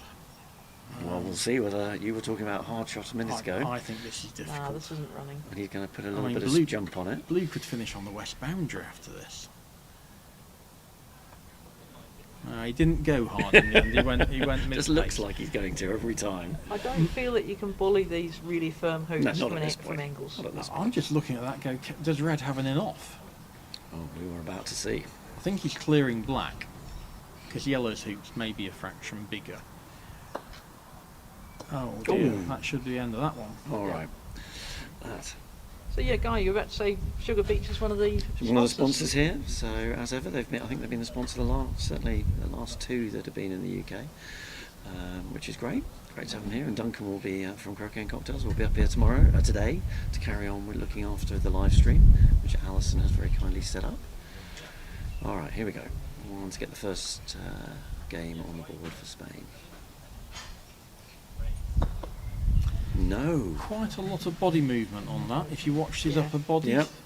He'll be, given he does coaching online and everything else, I don't think you'll want to see that one on the film again. It's not actually a bad clip for him to take to show to people he's coaching and say, look, this is... Don't do this. Yeah. Just getting people to understand what it means when you're making a lot of body movement. There we go. So interesting, that wasn't a clean hoop run. That flicked the blue first. It did, yep. So he wasn't... I'm pretty sure he wouldn't have been trying to do that. No, he wanted to go straight through and leave blue slightly hampered, I would have thought. Blue's got black and the hoop in the way of taking really good position, so I think this is going to be longer. All right, so further back we're than he 6-4 here, Spain. Blue with the first approach in.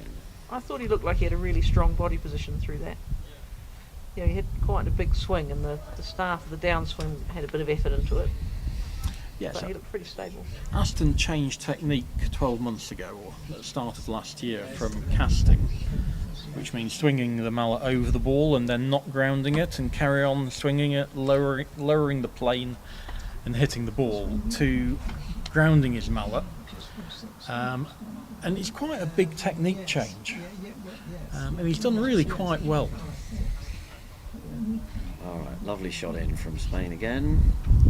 So he's got plenty of power, has Aston. Oh yeah. So no casting. That mallet cock, I don't know whether people could see that before the shot. He rocked the mallet back so it was on its heel with the toe in the air. So Reg Bamford will be someone who does that as well, and it just helps start the backswing with helping the gravity, because you've got that cock with the mallet to start with. Okay. And just to keep people up to date on the other scores, 1-1 on both other games. So you're aware of what's going on there. But looks like on lawn 2, looks like we've got Spain about to go 2-1 up. Not without a great roll down. Hoping for a better roll down, the lawn didn't happen for them. Right, here we go. Mateo for the clearance.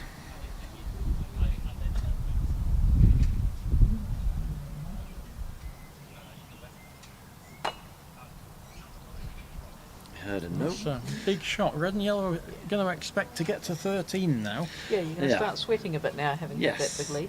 Yeah. Maybe regretting that attempt at hoop 10 when he could have cleared the yellow down the lawn. I thought it was I'm a sure bad Chris choice. won't remind him about it afterwards. But this is how things can change. A bit of Oh, yeah. momentum switch. There we go. Lovely Good length. shot. Good length. Lovely shot there, Stephen. All right. Suddenly, the pressure is the other way round.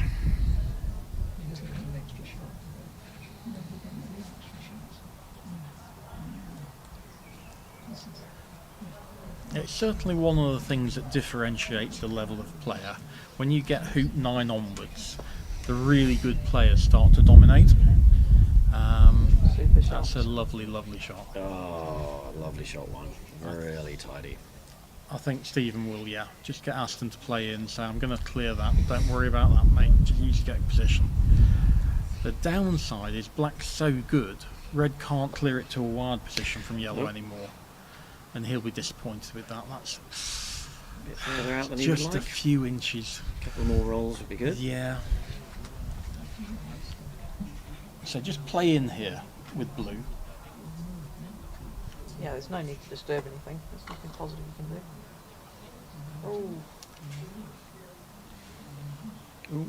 Oh. That's pretty good. That was an interesting That's pretty good. little curl at the end. I wonder if it might be blocking black. Don't think so. Giving a huge double. There's still a possibility for a huge double clearance though.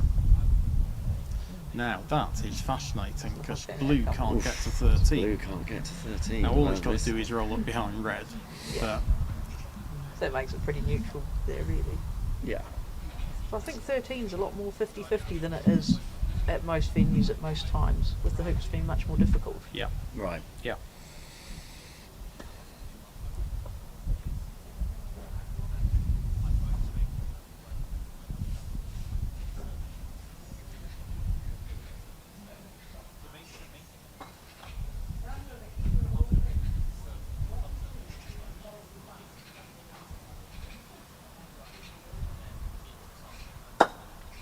Oh, Lovely shot. middle What there. an absolutely lovely shot. And we should probably say our commentary position is right behind where one took that from, so that's why we're a little bit quiet for a while. But really good middle shot.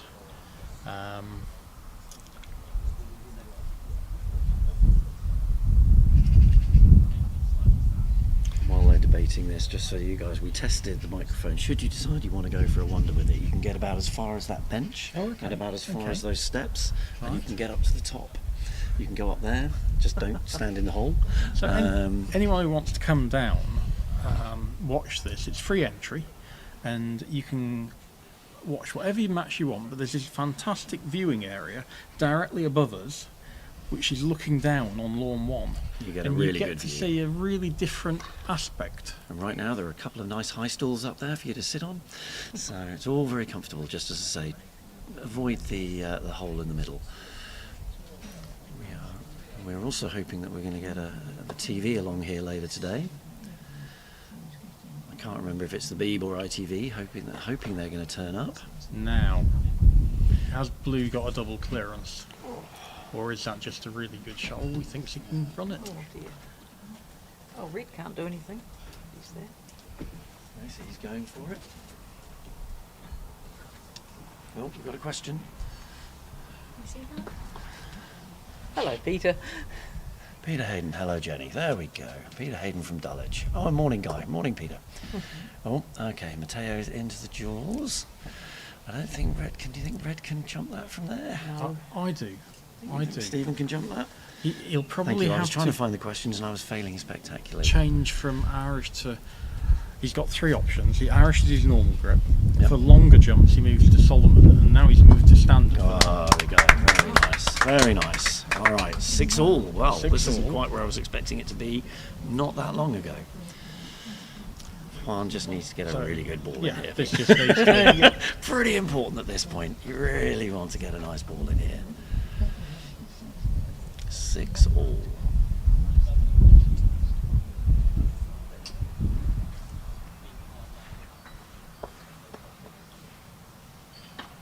Was he reaching? He's reached it and he's just passed. And Well, yellow's wired from that. Red so can see it. if he can run it from there, it's a really good shot. I would think that's got to be. I'm thinking it's a low percentage. Certainly runnable, but not Well, pretty. So all yellow Stephen's can do going is just get take yellow. possession. Yep.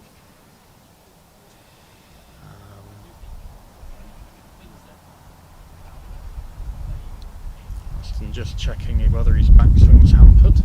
It shouldn't be. His stance might be fractionally hampered. No, he's okay. He can get his right foot where he wants it. See David Corns is getting some markers ready for Is that long the enough? shot. Is that long enough? No, it's next he's to the got- hoop. It's not That's running. absolutely criminal.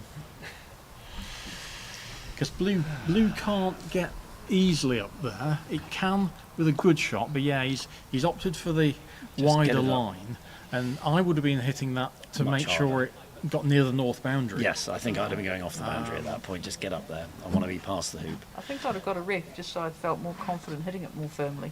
But if it had been you and me playing together, I'd have just played off the north boundary. But your swing's better than mine. I'd have been encouraging you to take the line more to the hoop. Okay.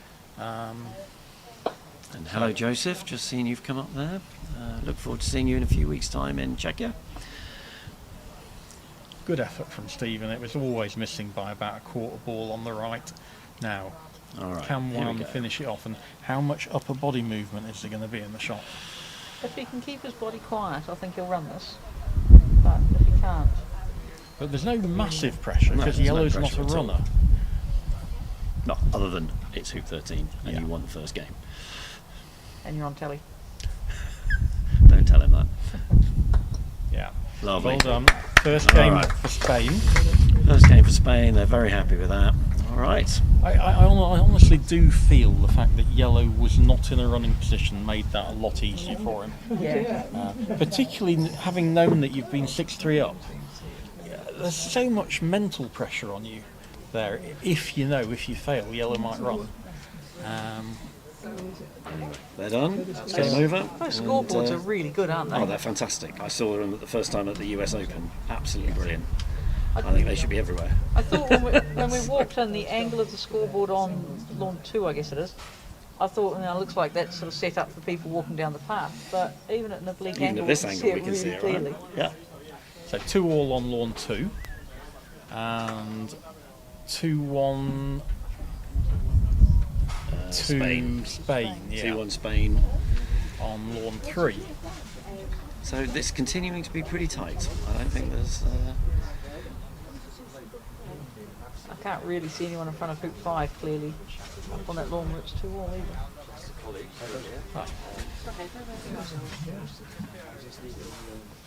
Alright folks, well there's no game going on in front of us, so I'm just seeing what you're seeing at the moment on the screen. You're just getting a general camera angle around the grounds. I think we're having what they call a hydration break. A hydration break, yes. In well, the World Cup. Don't even start me on that. Jenny going to have a quick hello to Stephen. They haven't met this year yet. Stephen is going to be playing doubles with Jenny next week in Budley. And you're playing doubles with Mr. Burridge. Mr. Burridge, excellent. And I am playing doubles with Mr. Tibble. Good. I think we are undoubtedly the loudest duo on the courts, so people will hear us all over Budley when we're playing. And a good entry this year. It's a good really entry. good entry. Yeah. I think there's some great entrants. I mean, the level of play this year is looking fantastic. I mean, I'm hoping we're going to get a week of really nice weather. Oh, it looks like it's going to be The gorgeous. courts are going to dry up. Yep. And we're going to get some challenging positional play as well. And it makes a big difference to the hoops as well. Yes. People think, oh well, the hoops, it's all about the width, how narrow they are. But actually, the thing that makes the hoops more difficult is firm ground. Absolutely. These ground, if these are in soft ground, they're not really that tricky. Yeah. Solid ground, as you say, and I think it looks like it's going to be pretty dry over this weekend and leading up to it. So I reckon by the time next week and the wind coming off the sea, should it's be going to lovely. be pretty toasty down there. Yeah, should be good. Very much looking forward to getting down to Budley again. Now I was trying to. Somebody was telling me, do you know where the Opens are next year, Chris? Because I was Nottingham. They are going to be. I heard a Nottingham, I rumour to that believe. extent. Okay, excellent. So bringing the Opens. Certainly, when you've a driven, bit. I think last year I drove to Budley 3 times, and about 7 long hours way. was the average length of my journey. Yeah, it's a long old way. But it's such a nice venue when you get there. Oh, it's it's beautiful. unique with the, I'm going to say, higgledy-piggledy nature of where the lawns are hidden It's behind absolutely wonderful. hedges. And I don't know where you're staying, but we are very lucky. We are staying in a place on the beach. I'm So we even walk out l- in the morning. And even luckier, I've got Duncan Reeve putting Jenny and myself up, so lovely to spend the week with very nice. himself and Caroline. Very nice. Lots of good shots happening on lawn 2. Lots of clearances in the middle. Are the guys seeing it now? I think I'm not quite sure what you're seeing on TV at the moment. So they've just got an empty lawn 1 with Empty lawn 2 in 1, the but you're seeing lawn background. 2 in the background. Competing for hoop 5 at 2 all. And strong Andre's position for bringing it back in. the English. Yeah, that was a bit of a wild miss by him. So Ewan should be able to get rid of this yellow. The question is he going to hit it half ball on the left and get up to hoop 6 as well? No, he's just maintaining the control at hoop 5.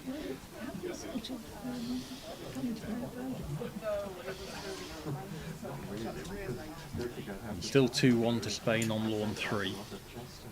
So anyone listening, now's a good time. If you've got any questions, we can now actually see the comments. So if you've got any questions, throw them on now.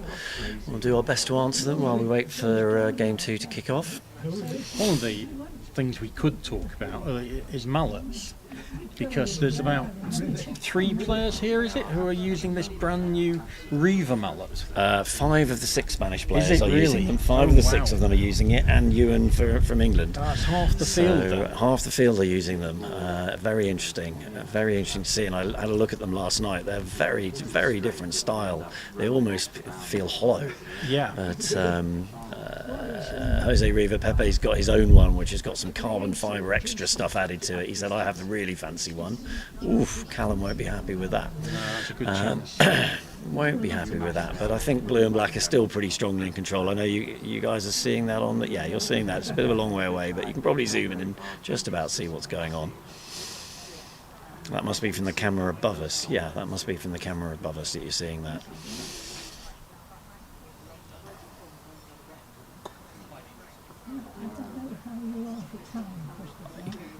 Was that a clearance? Yeah, I guess that was clearing it away. Okay, I thought that was more in the jaws than that. Well, all right. So Ewan going for it then. Looks like he's jumping.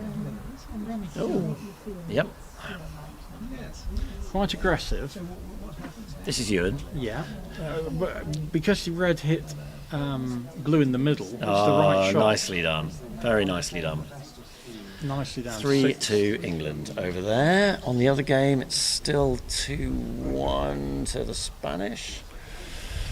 So certainly all three of these matches are competitive, aren't they? Oh, very, very much so. We had that. You were talking about mallets. I got to see. Didn't see the actual mallet, but I saw a picture of the prototype of Reg's new mallet the other day. That was as much as we were close enough we to see. From which I heard from him that it's beautiful but not quite functional enough yet. So work to be done. Work to be done. Whereas these Reaver mallets look quite nice to me. They've got the hollow middle, which is meant to help with wind. Right, so less blow across when you're in the... Yep. Yeah. Okay. So you're less affected by breezes, and they've got some sort of added material behind the end face, which is meant to help with off-centre striking. Okay. So I think we all know if we hit it off the middle, it goes nicely, and we know how far it goes. But if you hit it slightly off-centre, not only does the direction fail, the distance often fails as well. Right. So I think one of the ideas of Jose Riva, I should say Pepe for all his Spanish friends, is he's built up around the non-sweet spot more material so that when he hits it fractionally off centre, it goes the same distance as it would have done had he hit it in the middle. But hopefully at some stage we'll actually be able to get him in when he's not playing singles. Definitely. He's very keen to come on. And he'll be able to tell people all about it. Have you seen, what do you think to these American style mallets, which are sort of pillar box in shape? They're really big and wide, so they appear to have a very sweet spot, a very big sweet spot area.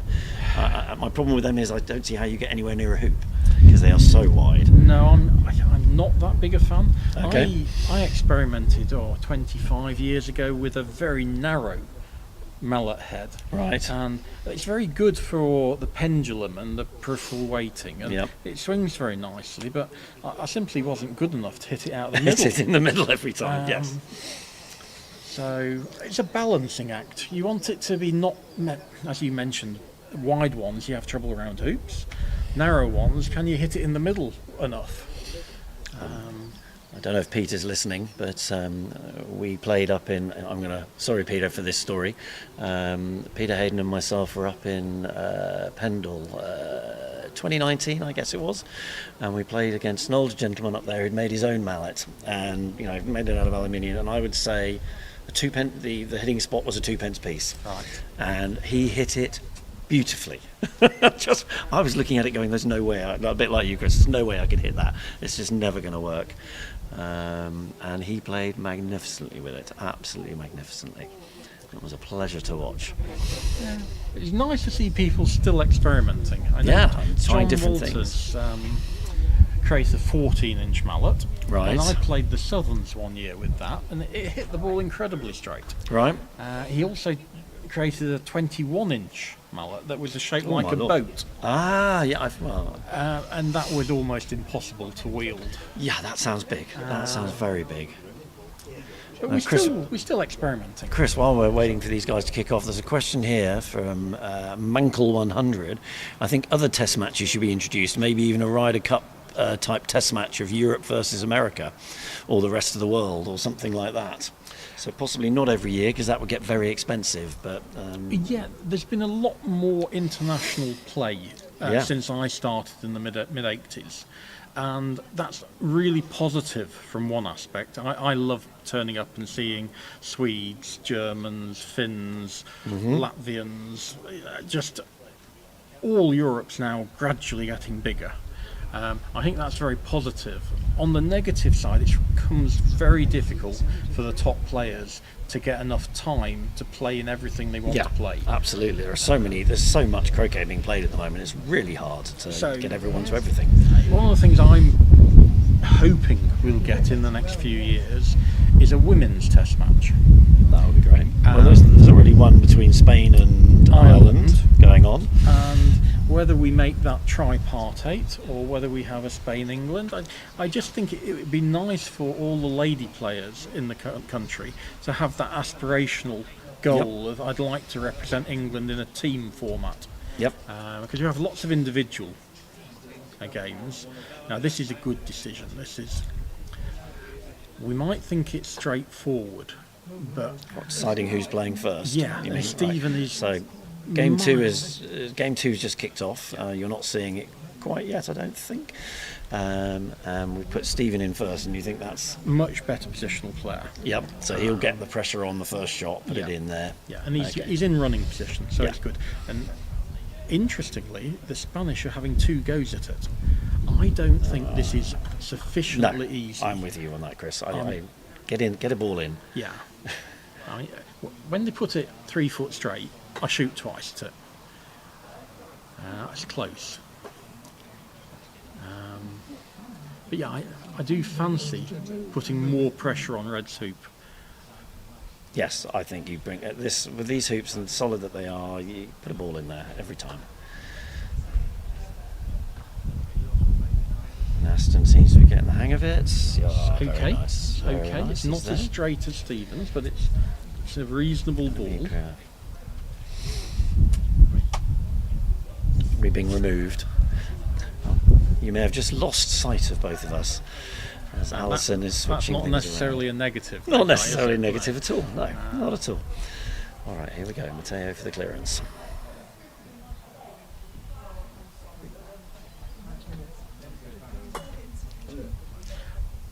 Lovely shot.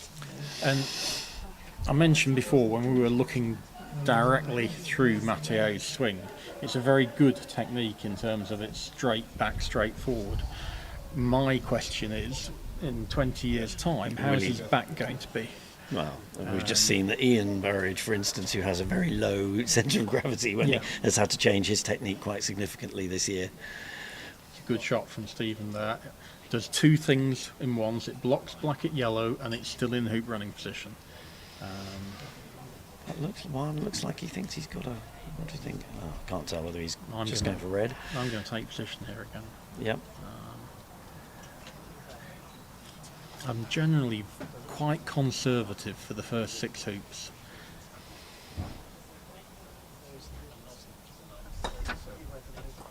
Good shot. Had a shot at it. There we go. I want to give my opponent the chance to show that they're not very good. What happens if it turns out they are very good? You play higher standard in the you have to up your 7 game. to 13. It's a good shot from Aston, though. Starting to build a position. Did you enjoy the? You were down at Roehampton very briefly over the weekend. You enjoy the play down there at the weekend? 2 or 3 hours down there. There were some very good games and surprise finalists, I would think. Well, Nick Yates had a very good tournament. He was on fire. Very well deserved to be there. I understand he went up 140 D grade points, which you're not doing that very often. Yeah, I mean, beat Levi straight games first round, and to be fair to Levi, first event over here. Yep. Playing on a surface that he'll never have played on before, and Nick's the home player. Yep. So whether that result would have happened on day 3 of the tournament. Nick was 8-0 at one point, so 8-0 for the tournament at one point. So he was just beating. There was nobody. He was beating everyone. It was absolutely phenomenal to see, and the home crowd loved it. And he played, I think, very well against Reg in the final. So he took the game off Reg. Yeah, he did. But it was a very good tournament. I find it's slightly different playing at Roehampton to most golf croquet venues, because you can hit a ball pretty much in the middle, and because it's so fast, your ball still goes 6 yards away. Yes. So it is a different style that's needed.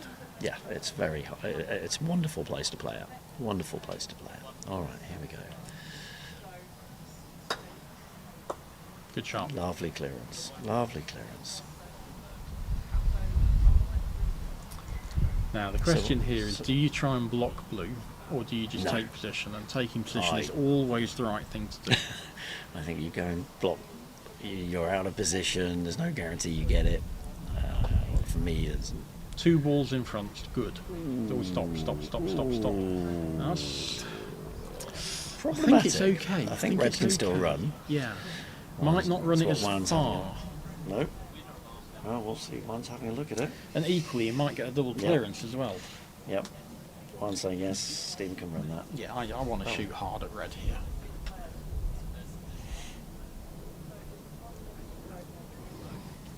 And this mallet here from Matteo is very PFC. wide. I think it's wider than a PFC. Is it? I think it's just a PFC. I don't think that's wider, but we can have a look later. Maybe it's the red top that is just great clearance. fooling me. Yes, he's got the end Spanish face. colours. Yeah, so he's gone with the Spanish colours. He's docked it up to be. It is. It's a PFC, and he's docked it. He's just given it the red on top to go with the yellow. I still prefer the metal ends for myself, but that seems to be unpopular with everybody else.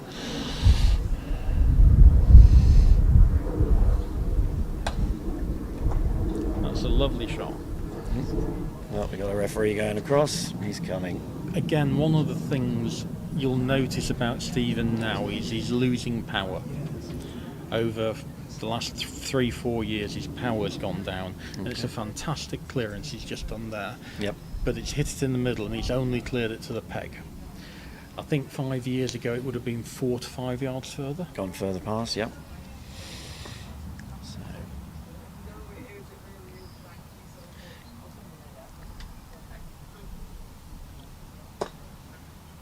Good shot. Great Good clearance shot. again. There we go.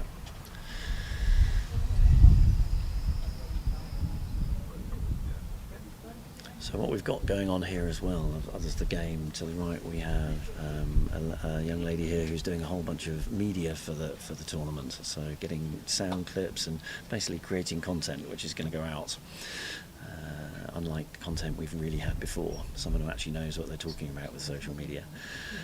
Not that Alison doesn't do an amazing job, but Iggy here is bringing in a whole different aspect, which I'm hoping we'll see roll out over the next day or so. So she's getting sound bites. We've been playing about 25 minutes for hoop 4 on lawn 3. Yep. So it's still 2-1 to Spain. I know we told you that a long time ago, but it is still 2-1 to Spain. So blue's open on the hoop 1 here, if it wants to take it on. I think he's... Take it on, or will he just come in?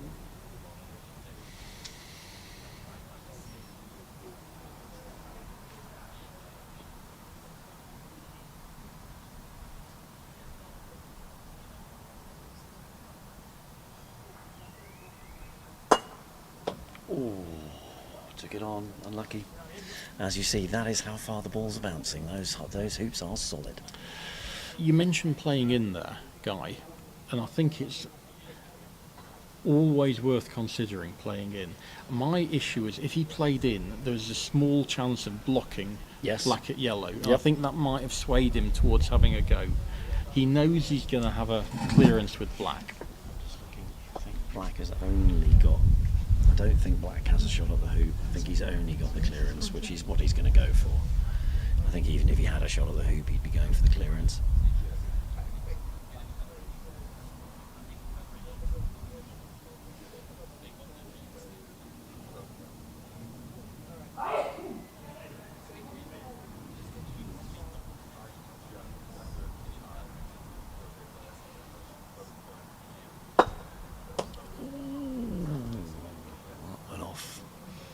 So, a really good chance for a 2-0 lead here for England.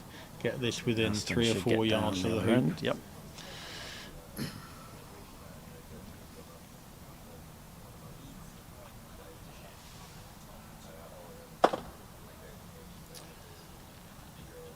It's worked really well. You'd always prefer to run it on the short boundary side. Yep. So that's the left-hand side of hoop 2. To give the longer clearance away, right? So Yeah. you can clear all the way to the other side of the lawn rather than just, onto the short side. And, had he been on the short side, blue wouldn't have been able to take position. It's not a very good shot blue's played.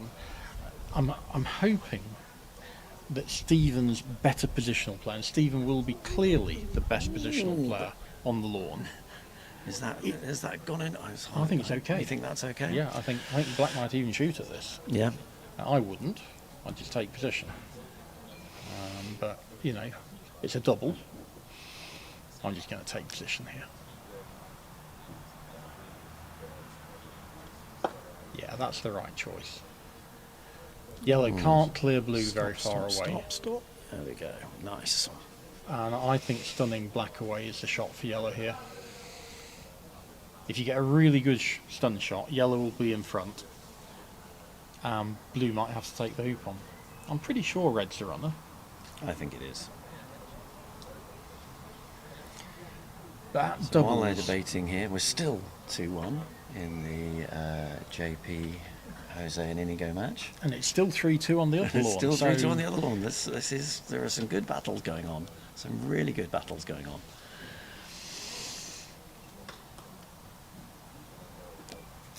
Aston won't be as happy with that. I think he'd like to have stayed close to the hoop. I'd have cleared black and let blue have a go.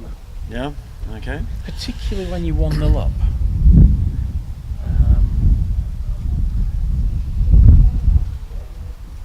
This isn't a particularly strong position for red and yellow here. I think clearing black would have been better.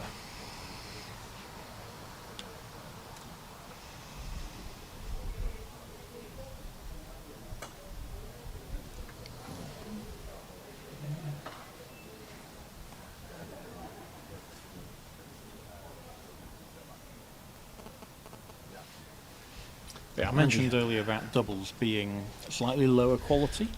There's not as much hitting, not as much long hoop running, and I think that plays into Stephen's strength. If you can turn the game into a positional game, yeah, Stephen really is difficult to beat if it's just purely on position.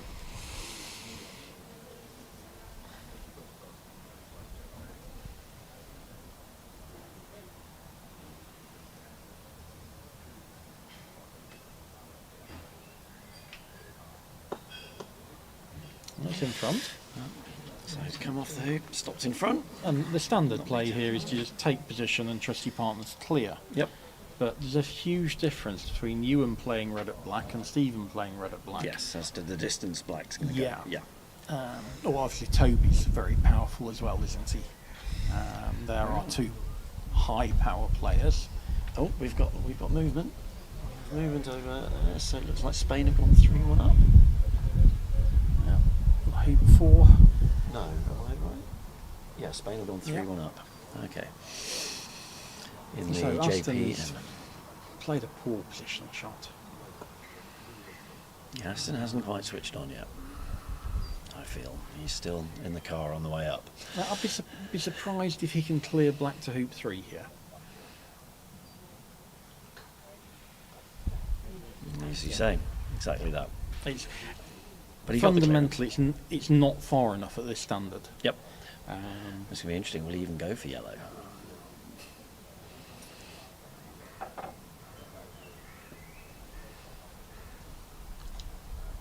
No, looks like he's just playing in. No, maybe he's shooting. There we go. So he wants to be in position, not allowing yellow a stop shot away. I'd prefer it probably 1 foot further. Presumably yellow has to take the jaws. Take the jaws or take out blue.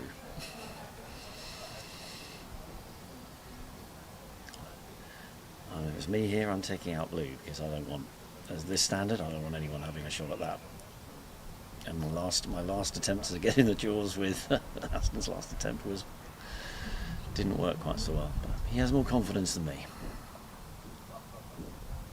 No. Well, black can go in off there. I think blue can take position to the left of yellow where it can run, but can't be hit. I don't think yellow can run. Yeah. Anyway, we will see. Quick hello to you, Chris and Jenny. Jenny will be back with us in a minute. From Andy Hobbs, who's watching and enjoying the commentary. Thank you for that, Andy. Is he going for this? I think this is too aggressive. I agree with you. I'm not sure we need to. Yeah, I think they gained by that, but there we go. Oh. One more question here from someone. Have we heard, are the GC World Championships in Cairo going ahead? As far as I'm aware, yes. Yes. Subject to things going wrong nearer the time, but right now, as far as I'm aware, they're all going ahead. And they're using multiple venues around Cairo. So it's not just Federation and Gezira. There'll be multiple other venues. Shooting will club. definitely. Shooting's got actually a couple of quite nice lawns. A little bit quicker. Okay. Shooting rather than Gezira at Federation, which tend to be on the slow side. Certainly, I think for the gentle hitters, and I would put like Jenny and Stephen into that category, they're going to really struggle at most venues in Cairo. Oh, that's a good shot. Lovely shot. Very nice. So power so important on a slow lawn, and there's really only Sohar Mustafa who's got power of the women. Just to bring you up to date on the other scores, England 4-2 up in the Burridge Johnson match. Burridge Johnson match, that's what I was looking for. Couldn't remember Callum's second name. So Spain got it all to do up there. The Alvarez-Sala brothers got it all to do.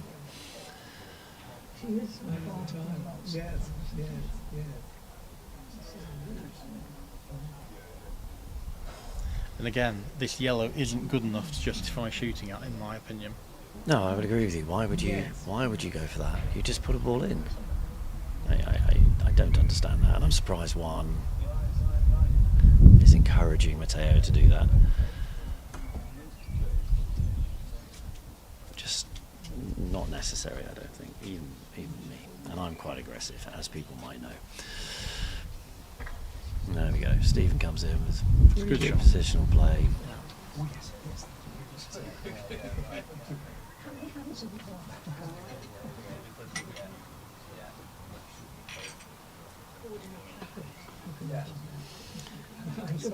We've been reading the comments. Oh, there's another one just come on. What have we got? The old boy. Oh, it was Will Drake. Oh, thank you very much for that. Telling me the name. Will, yes. It was a long time ago. My memory's not. Passed away at 101, but kept playing until his last month. Well, there we go. Very nice to hear. Thank you for that. Appreciate that. Needs to hit that a little bit harder to get the full stun. It's a good shot in terms of yellow's taking the short boundary side and black's away, so they're still in a really good position. But the fact that Aston didn't take the hoop on just shows that it wasn't the right decision. Yes. To shoot first time. Oh. It's 5-2 now. Ewan must have just put off something from the boundary, I'm guessing, the way that there was a bit of a shout there. Yeah. So 5-2 up. Johnson and Burridge.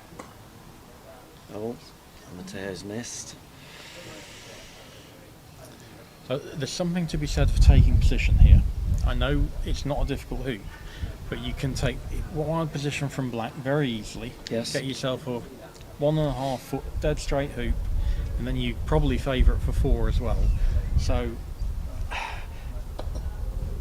he's managed when that to sort do of thing that. happens, So you'd have been very happy if Blue had been right there.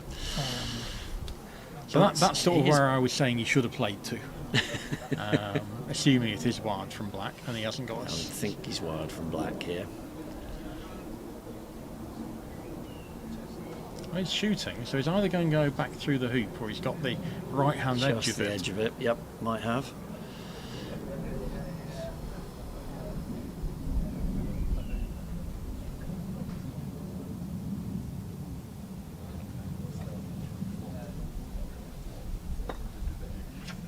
Oh, we can't really see how close that was as it went past.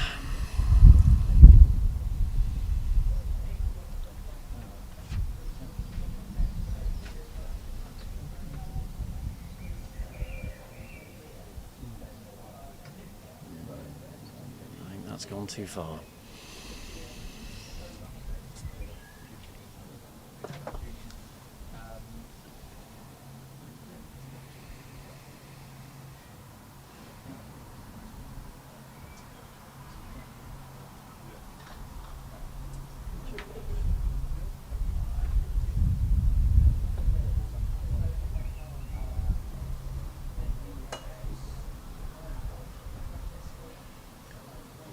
All right, so good pace now from Stephen. Get down the lawn.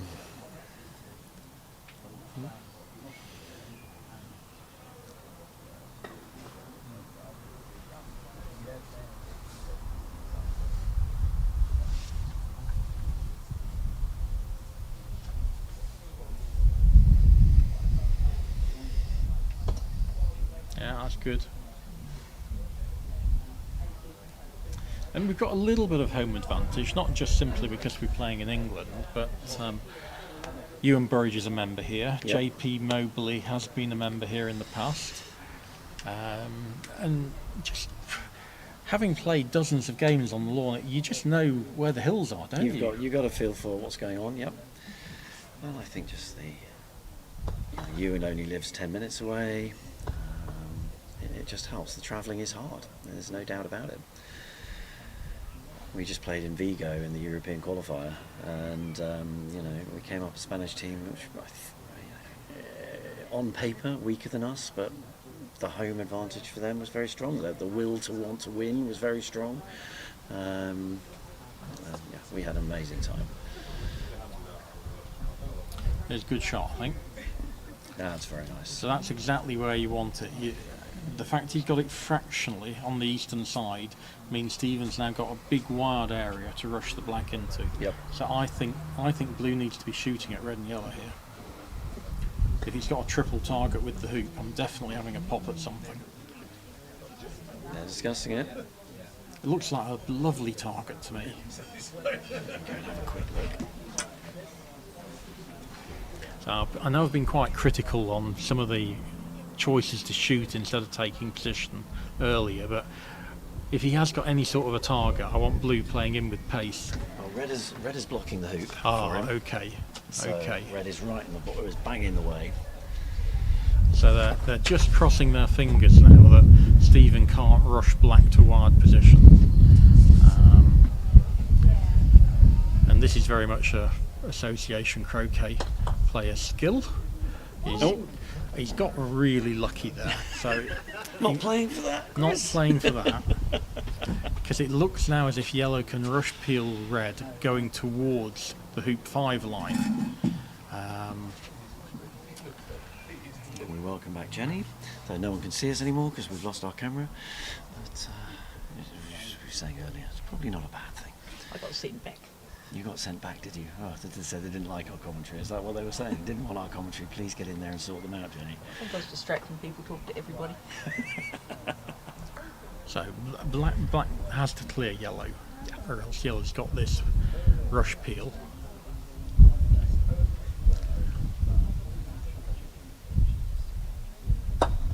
Good shot. Nicely done. And now yellow's got choices, hasn't it? Because if you hit blue, you might rush it behind the hoop and allow them to clear. If you don't hit blue, it might jump you. Do you go for red hard? Oof. That might take red out of the hoop. That's very aggressive. I think you can just try and dribble up to blue, can't you? Just come up and just be in front of him, anywhere near him. My negative with dribbling up to blue is blue can play off you to hoop 5. Oh yeah, yep. Fair enough. Red can then jaws instead of running it. So it's actually quite a complex position that you really need to be thinking quite clearly about. See Stephen saying, I think basically don't overhit it, don't give blue the chance to get across. Well, anywhere there you're going to have that chance, aren't you? And if he goes there, your blue's going to be able to flick to the next. I think he's chosen a really good place to go there. I think there's lots of positives and very few negatives about that. That's okay. Nothing dreadful's going to happen. He's going to take the jump shot on. I think red can still get in front to 5.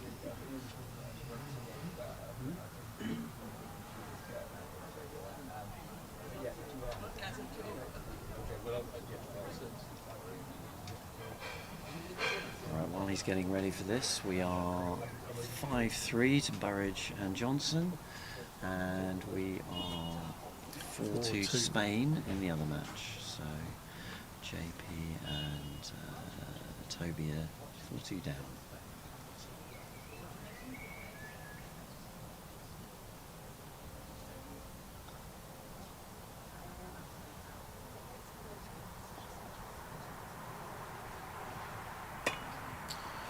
Loads of height. Yeah. Loads of height. Yeah, but straight past. All right. 3-1. Okay, Saw a well, fabulous jump shot by Ewan. was that Hoop what seven. I heard the shout? Yeah. Yeah. Was that from the boundary? I don't Looked, think it was so. It quite was near it. It was a longish one by the look of about it. 4 or 5 yards. Right. I ran it beautifully. He seems to be playing well. Short. Yeah, I mean, when he's on his day, he is just a fabulous player. So, at golf croquet, we're often aiming for a spot that's a few millimetres wide, but what you should be knowing when you play that shot is where your miss is. And for there, black to be long is much better than black to be short. Yes. So missing on the short side is a bit of sort of criminal act. Would you not fancy the clearance on black there? Not given how I've seen Aston play so far. Fair. Stephen's got a 5-yarder, and he's not going to be capable of rushing this off the lawn, I don't think. But he's got a big wide area if he hits it half ball on the left. Hits it half ball and sends it down there, and there's a big space where blue's not going to be able to do anything. So I'm probably going to aim 3/4 ball on the left here. No. Got it full on. And just simply be able to play exactly that shot, but twice as hard. Yeah. And black would have been off the lawn. When we come to Cairo later in the year, we're going to see some power plays there.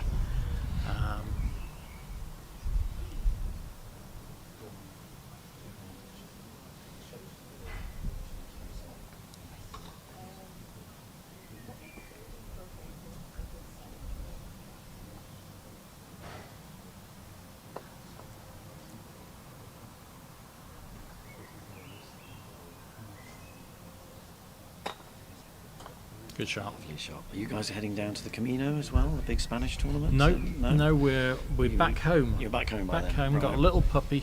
Oh, of She's course, I've seen the puppy. 7.5 months old now. Who is looking after the puppy? We've got 2 absolutely lovely house sitters. Oh, so fantastic. We've got a girl from Yorkshire and a partner who's French. I met them a couple of days before, and yeah, she's just spoiled. Oh, fantastic. You'll no doubt be getting updates throughout the trip. Yeah, I do need to contact them. I haven't heard from them for a bit. The last contact was, what peanut butter can she have? So she's doing okay. That's a tough life ahead. So apparently there are 6 of these mallets of cafes at this event. That's what Guy said. 5 of the Spaniards and Ewan. Yep.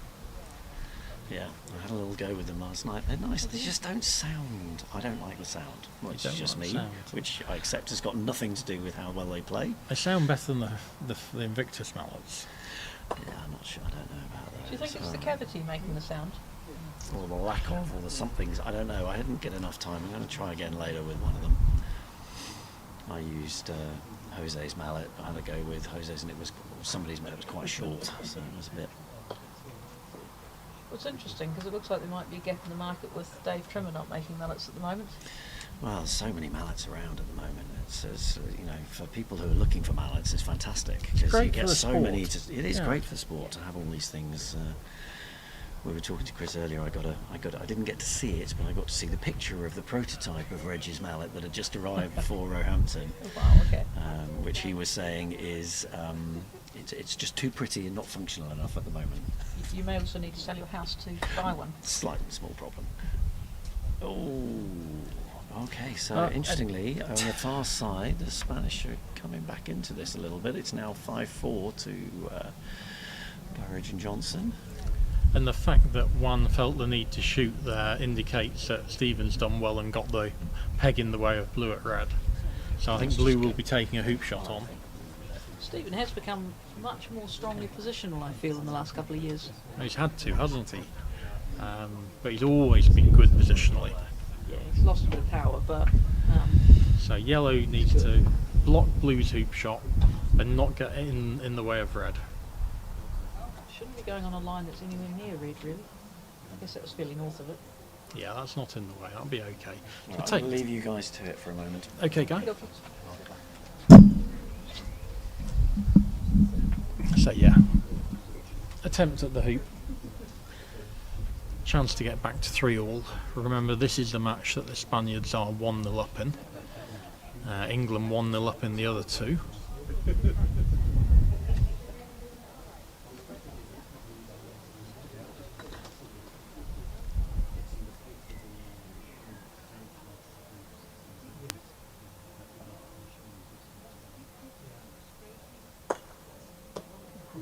I think if Ewan plays anything like what I've seen just from the part since we got here, it'd be hard to see him not taking 6 points out of this test match. He's looked really good. I mentioned that the game on Lawn 2 appeared to be a higher quality than the other two matches. Yep. And also the fact that this first round of doubles is very much a matter of trying to get your own play improving gradually. The standard generally in this first set of doubles not particularly high. Feel out how good the opponents are. Try and get your own game, and positionally, particularly, getting that right, getting the feel of the lawns. It's reasonably early season for quite a lot of people for golf croquet at the moment as well, isn't it? Yeah, I guess probably mid-season is next week with the Opens. Okay. I think we mentioned earlier, Stephen hasn't actually played very much compared to normal this season. Quite unusual for him to, not be playing at least once a fortnight. And I know Aston's had exams, and I think he's just come back from Italy. Yeah, and Ewan's been away on a work trip.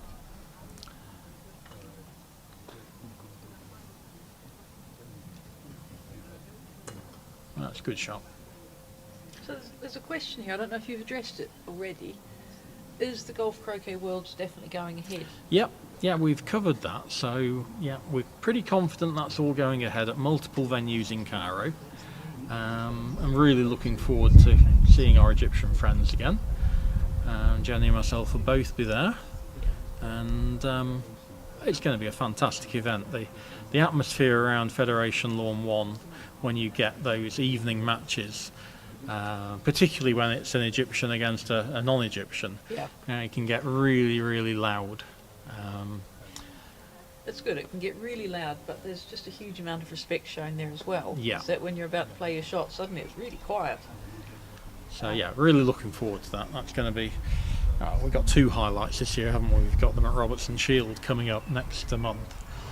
And then the GC Worlds later on. That's going to be a great year. Now, we don't quite know where this red is. Looks like he's clearing it on the right hand side. So yeah, you can have it off the west boundary. Is he But it looks like a jumping technique to me. Surely not. Surely not. He's wider than 45 degrees, I think. Yeah, you've just got to clear this on the right. Yeah, didn't hit it too centrally. Yeah. Bounced it back into runnable position, and Stephen should now take advantage of his second go at this hoop and get a 4-2 lead. Have a look at Stephen's backswing. It's looking really quite untidy at the moment, I think.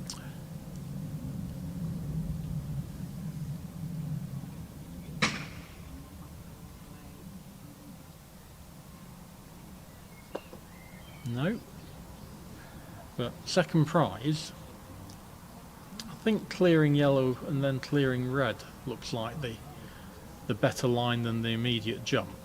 Or if you go for the immediate jump and mess it up, you've got yellow peeling red and going to hoop 7. You have. Which is a bit of a disaster. So I think yellow in the middle.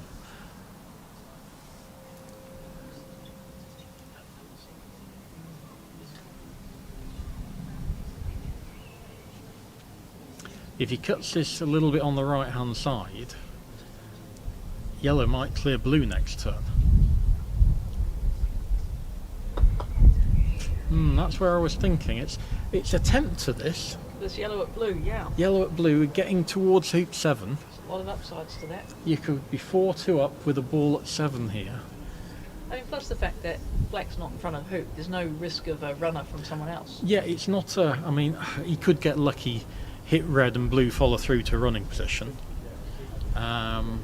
Aston's looking at blue, and I can't blame him. I really fancy blue. Stephen's looking at position. I mean, Aston's got a lot of power as well. He could have this off the lawn. Yeah, I think this is a more natural choice for Aston.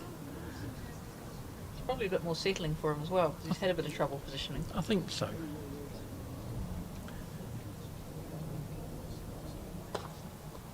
Oh dear. Do you see how much that yellow jumped? It was a poor contact.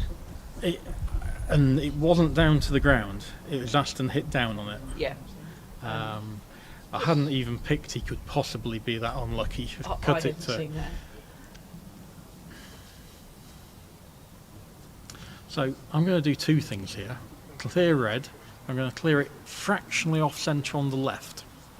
And that gives me the chance of blue following through to position where black might be able to promote it in front. As hitting it on the right, it's not really particularly useful there. So black and blue are obviously favourites now, but it's not a huge difference. Don't go too close to black or blue. I just think that's way too close. I want to be 3 yards further away than that. Yeah, I think they can clear that a very long way. Yeah, just clear it to corner 4, can't we? I mean... yeah, you just have to make sure here when you come on with black you're not careless.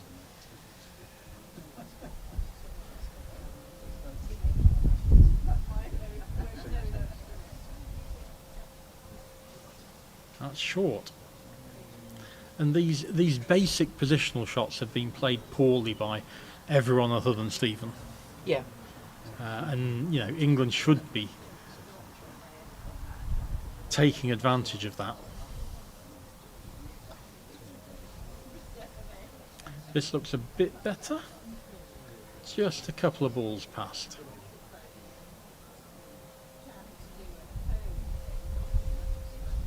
I was talking to someone at Nottingham Club the other day and basically saying that a big thing to practice is just position. Oh, it's huge. I think the average cowing analysis has it about 52-53% of shots. Yep. So you're playing more than half of your shots as positional things. And it's what my strength is. You know, I've never been the best shot in the world. I've never had huge amounts of power, but I've been really good at taking position. And it gets you so far in a golf croquet tournament. Okay, at some stage, maybe the quarters, the semis, you end up having to play someone who can do everything. But you can get quite a long way into national championships just by taking position well. I remember you played Duncan Dixon in the final of a New Zealand Open, where basically all you did was take position, and you got to the final, and I think a competitive final. Yeah, I think it was 3-2 in the final. I didn't win it, but I also couldn't hit a 7-yarder, so it was just getting in front of the hoop every time. And I think that's what's keeping Stephen very, very competitive in the game, as he's starting to lose a bit of power there. Yeah.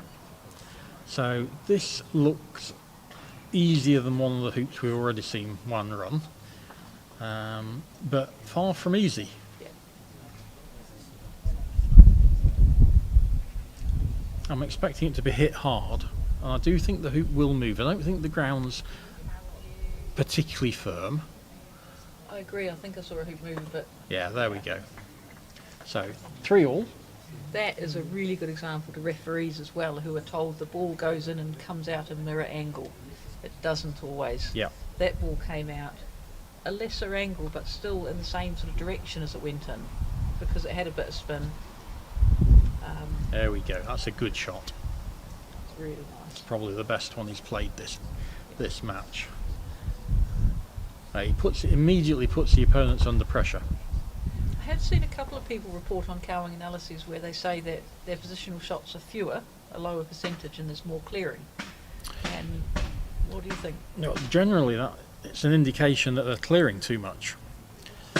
I have one of the rules I have is, if your shots are position, clearing, and hoop running, and you're not sure which of the three to do, Your first choice is position, and your last choice is clearing. Yeah. And I mean, if you get into a clearing battle with Stephen, or if you keep clearing him, he's just going to keep coming back until you have to play a false shot. Yeah, most forms of golf croquet, the person who's clearing is normally the person who's losing. And we talked to some of the Kashmir boys a few years ago and did this cowing analysis with them, and one of them was just clearing and clearing and clearing, and we convinced him to do a bit more positioning, and he was just worlds better. Good shot there from one in the middle. And the question is, are they going to let Blue have a go at this hoop? How much of a free swing do you think Blue's got here? I think it might be tricky. You want to take position on the opposite side of the hoop to Black.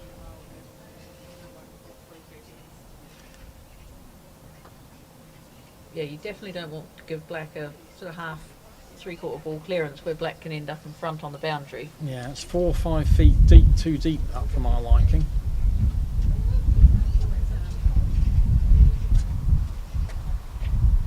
Don't know what he's going to do here. Part of me is tempting to keep the micro gap between the two balls. I think there's a lot to be said for that, because otherwise you're just a sitting duck for something to clear you. Yep. Yep.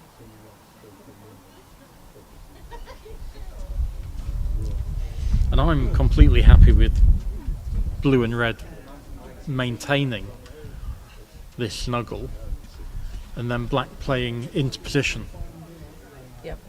Happy to let Yellow have a go at the hoop if I don't get good blocking position. So you're going really tight this position with Black here, aren't you? I'm going to go probably 9 inches back, maybe a foot. I think Stephen's played to protect Yellow here. Well, Blue and Red were too far apart. Yes. Yeah, you were talking just micro snuggle, and they were probably a centimetre apart there.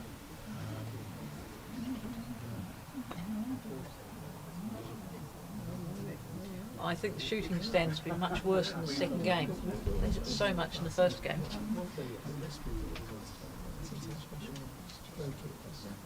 So on the other lawns we've got 5-4 to England, with England 1 up, that's on lawn 2. Lawn 3 is England is red and yellow? Yeah, I believe so. So they're 4-3 up. And the game up over there Yeah. as well? Yeah. Good shot. There we go. So he played a good positional shot at 7. That's a really good hoop he's run. So hopefully he'll start to build from that. Very nice tempo with his swing as well. He didn't just try and hit the cover off that. Yep.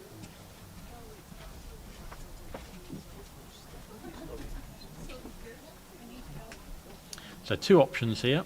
There's the deep position, 7 yards, 8 yards in front. And then there's this, which is what I do. Play wide out to the boundary. I would have hit that 3 yards harder.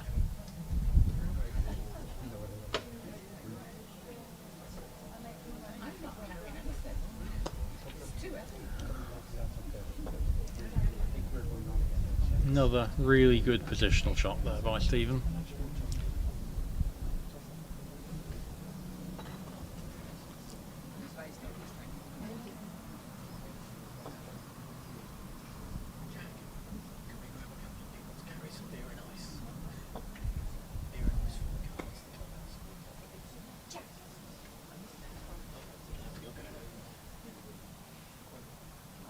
Little bit long from Black.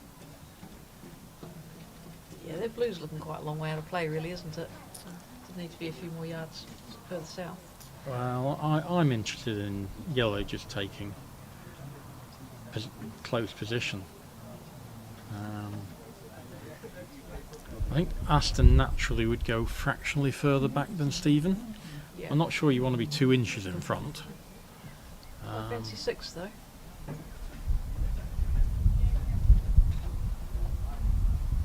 That's short. So power clearance. And then what does Black do? Take on the hoop or yellow? Hoop every time.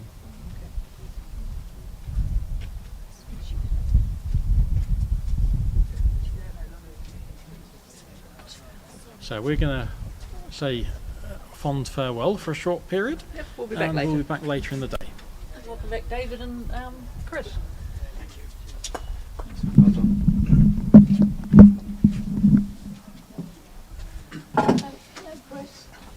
Hello Liz, how are you doing? Long time. Are you keeping well? Welcome back, David. Nice to see you again, Chris. Yeah, I think we were here earlier. We seem to be.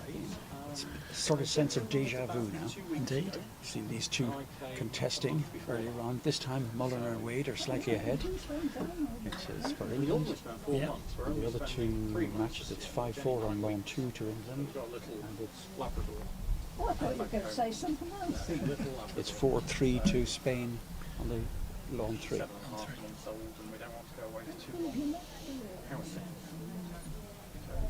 It's a very good website where people can. And what a great hoop that was. Very good hoop there. Nerves of steel. Yeah, camelling. From Juan. Oh, I believe so. I don't know. It's nice now we have a screen, we can see what our viewers on YouTube are seeing. No, he's not a member of the club, but he does very interested.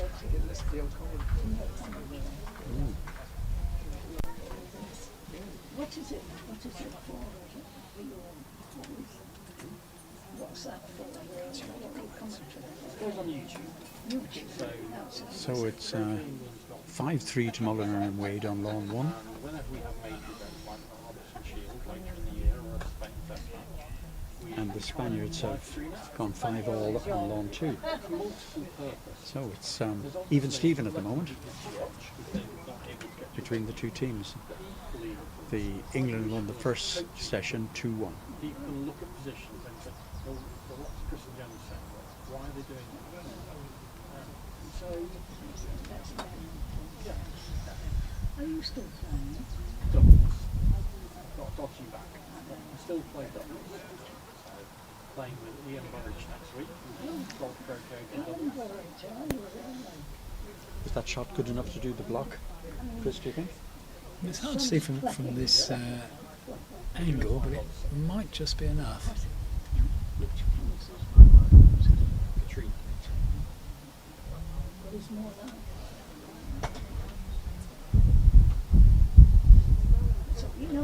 We shall see by the next shot that's played. Anyway, enjoy the cricket. Yes.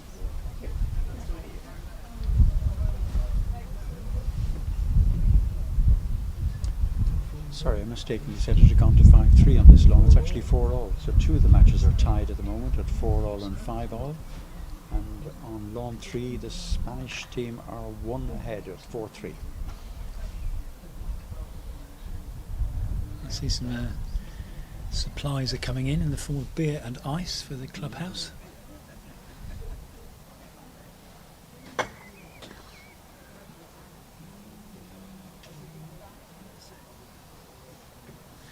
Quite a bit of debate going on here between Stephen and Aston as to what shot to play and where to place balls.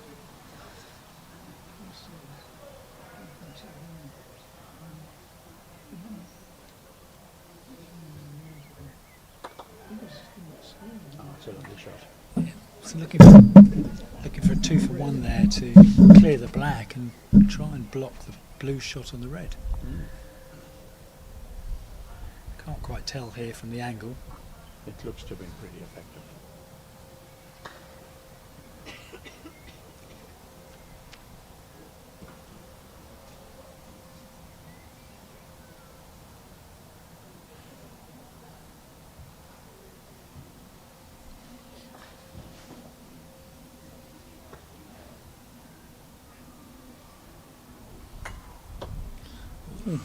So a great attempt at the hoop there, and probably as he couldn't see the red.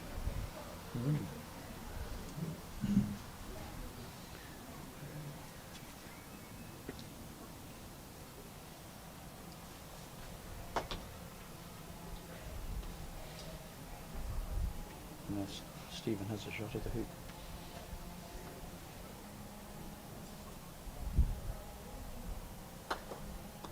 Had a superb shot. Beautifully smooth stroke. Getting great position on the next hoop. Oh, absolutely. Beautiful shot.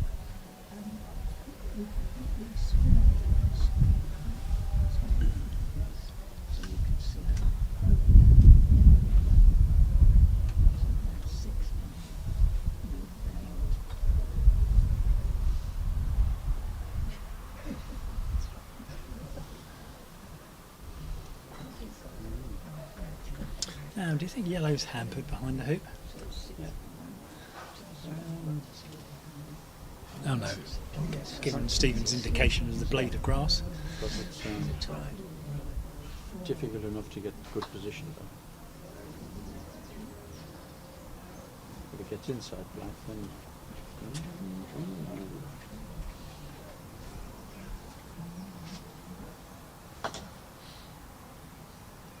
The change coming up on the scoreboard on lawn 3. it's gone to. Looks like 2 hoops for the price of 1. Looks like it's gone to 5-4 for the English team. It's gone 6-5 on lawn 2.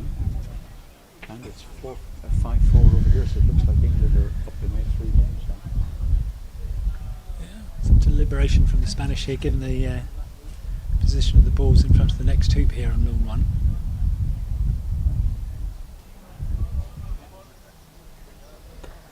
They will want to clear red at a minimum, I would have thought.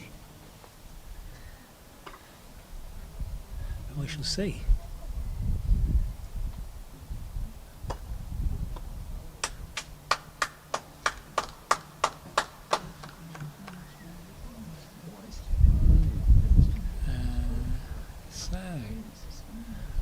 It looks like England have won. Ewan Burridge and Callum Johnson have beaten Andreas and Manuel Sala. Yeah, it's a 2-0 win. It's a 2-0 win.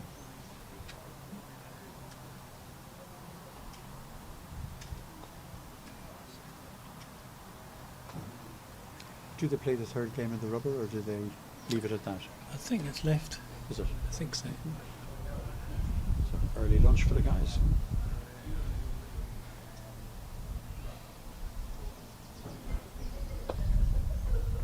Another very nice clean shot by Stephen.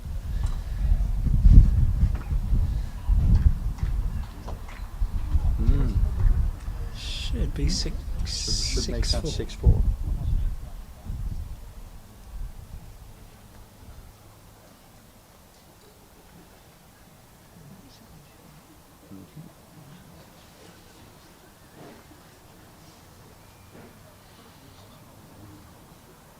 I think it's important to walk up to a hoop and see where their position of the balls are at any level. Yes, absolutely. Which will determine your options. Yeah. You often see people not bothering and ending up in difficult situations. I think it's a mistake not to think of GC as being a tactical game. Tactics are ultimately crucial, and it's noticing when the position changes. You may find yourself around a hoop where you're taking position all the time and they're having to clear you, and suddenly it flips. If you're not aware of the tactics, you miss that. Yeah. And you start to play a game that is ultimately self-defeating. There's a nice clearance from Aston just now, pushing the black out of play and just staying around the hoop with his yellow. The one thing at this level that is most striking is the length of the clearances that these guys can do. That some of the clearances are phenomenally long. And I think the thing I notice is that virtually all of the players have got a narrow stance, and the narrower your stance, the less room there is for something to go wrong in your swing. I know a lot of people say, oh, but I'll hurt my ankles. Well, if you're hurting your ankles, it means your swing is wrong anyway. Just your point there. Very nice clearance. Yeah, absolutely, and you see how far they've hit the ball as well. So getting back into position or doing another clearance is made more difficult.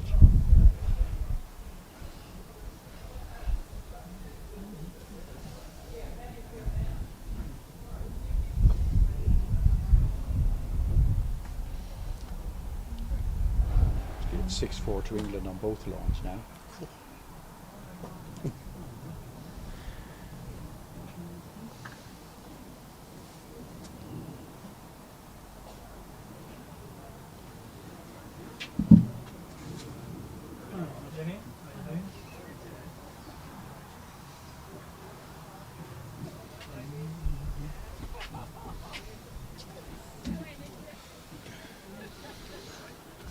Are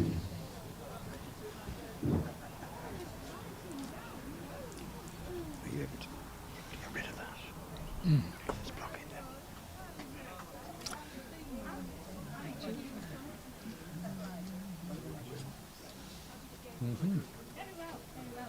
Yeah, that just seemed. It's not a bad thing. What, you think I might actually clear the YouTube bit? Yeah, that's what I was asking you to get rid of that. It says close. Need a mouse. Oh, I need to. Yeah. Have you got a mouse?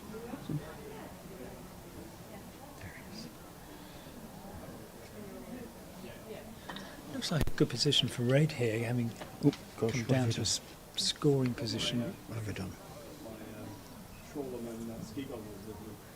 And also hidden from a clearing shot by Blue.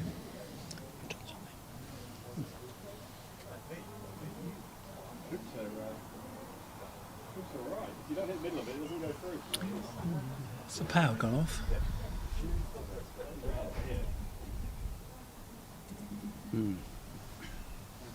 Yeah.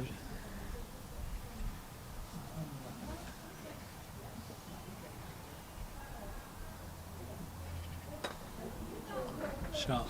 Critical clearance, that beautifully done.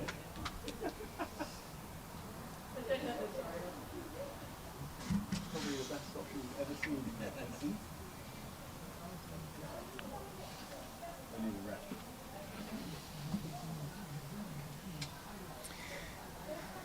Aston Wade about to play back in to the hoop.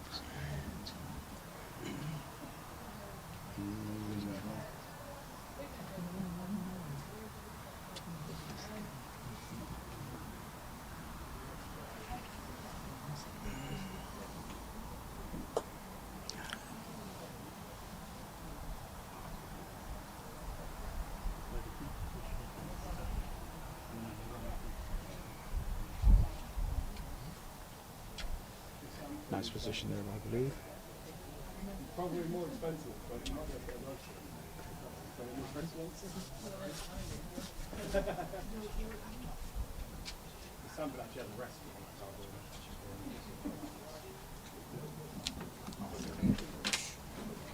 You can't drive this in the car, we're in the car. So now the tables are turned and England have to make the clearance. Stephen Mulliner with the unenviable task. And equal to it. Very nice shot by Stephen, clearing the black and still remaining some control over the hoop with his red. It's one of those places for food at least once every time. Now black will want to clear yellow.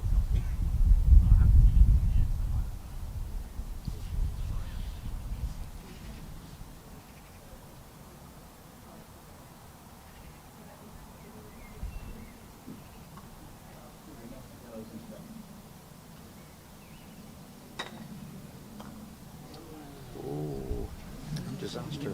Yes, unfortunate shot. Cleared his own ball. Advantage England.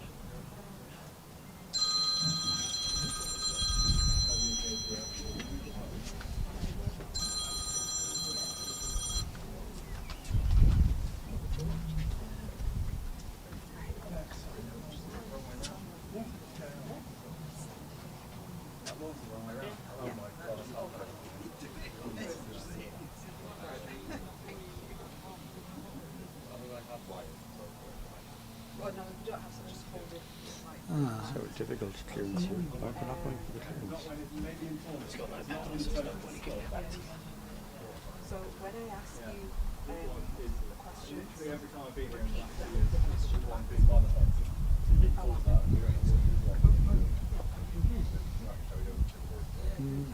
Stephen trying to block the shot. Has he managed to do it, do you think? We will find out.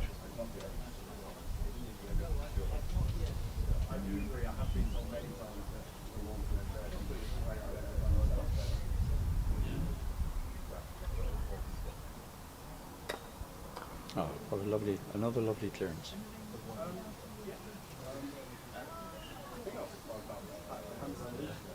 Back on lawn 3, the Spanish have pulled back a hoop, and it's now 6-5 to the English guys.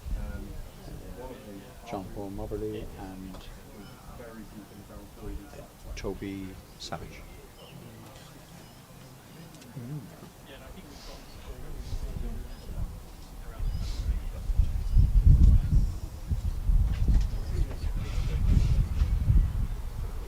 The first match of the second session has already been won by Ewan Burridge and Callum Johnson. So England is now 3-1 in the clubhouse.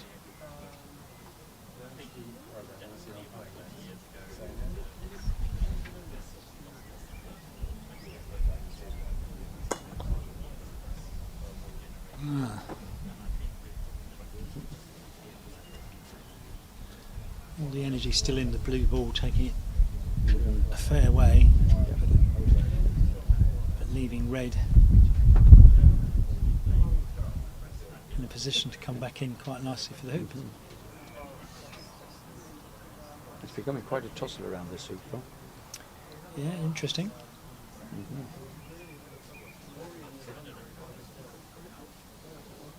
But it would still be advantage England.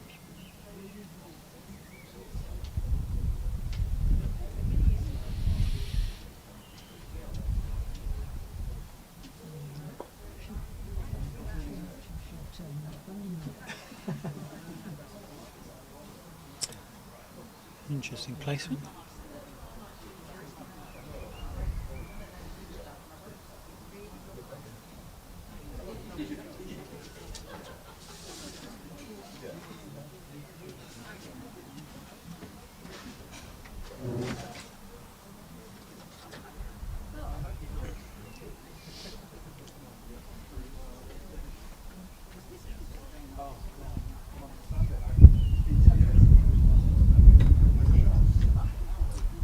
Clearance. Yes, these beading clearances are very useful. So, Chris, what does Stephen now do with red? Well, I wouldn't like to assume anything in terms of Stephen's tactics. Sorry, it's yellow to play, isn't it? Yeah, it's Aston to play up. Does he try to promote red? Well, where is blue in relation to red? Blue is well back.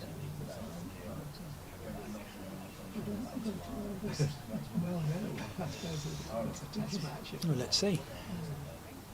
Possibly take position on yellow to give blue not a lot of option. Nice ball.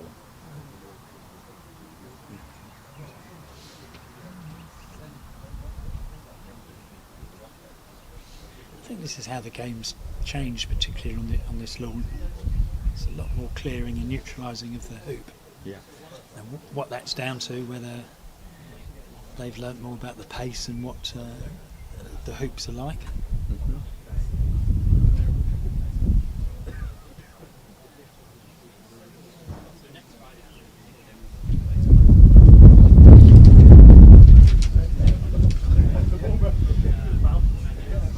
So it doesn't look like yellow's got a great shot at the hoop, does it?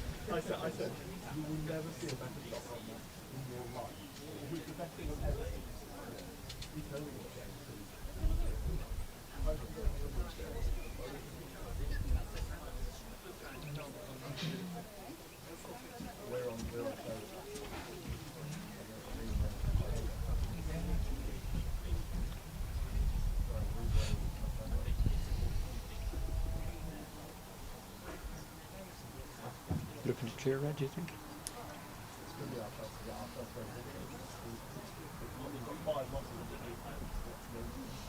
We shall see.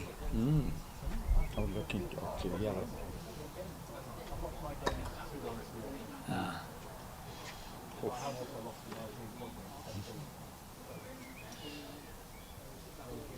It was a lovely clearance of yellow, but the furniture got in the way. Yeah, it's hard to tell from here what view he had of the red ball. Well, I think the strategy was clear yellow further because blue can take care of red much easier from that position. And still can.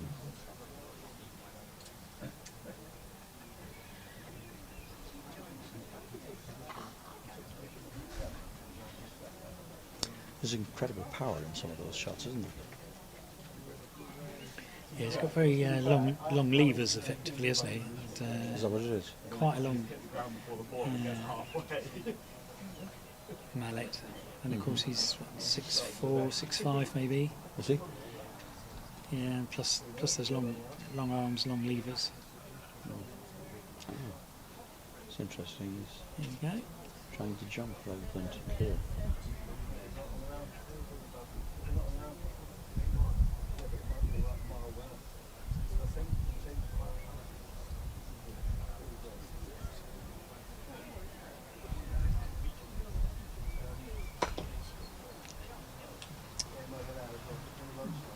That may well be game over there.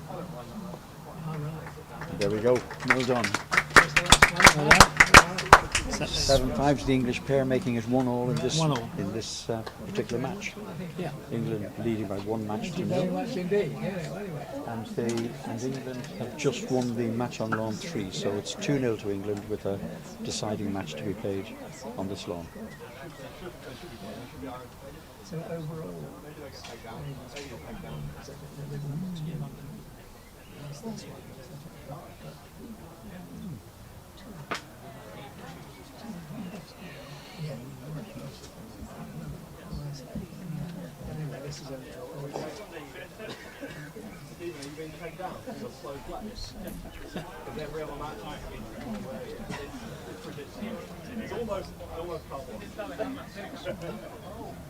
So we've got the referee out checking the hoops on the lawn. Yeah. Checking they're still level. There's one deciding match to be played. I'm not sure if that's going to be done this side of lunchtime or not. No, probably not. They'll probably break for lunch. Yeah. Depends a bit on the tournament director's view and timing and things, but I don't think it's an issue today. Presumably they just want us to comment on the lunch. I'll let you do that, shall I?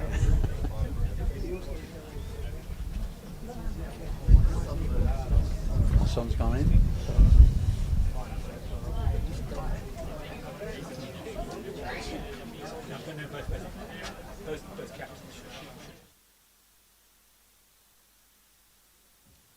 Thanks for watching, everyone. I think we'll leave it there now. The matches are finished, and we'll come back for session 2 after lunch. We'll start this on a new stream. See you soon.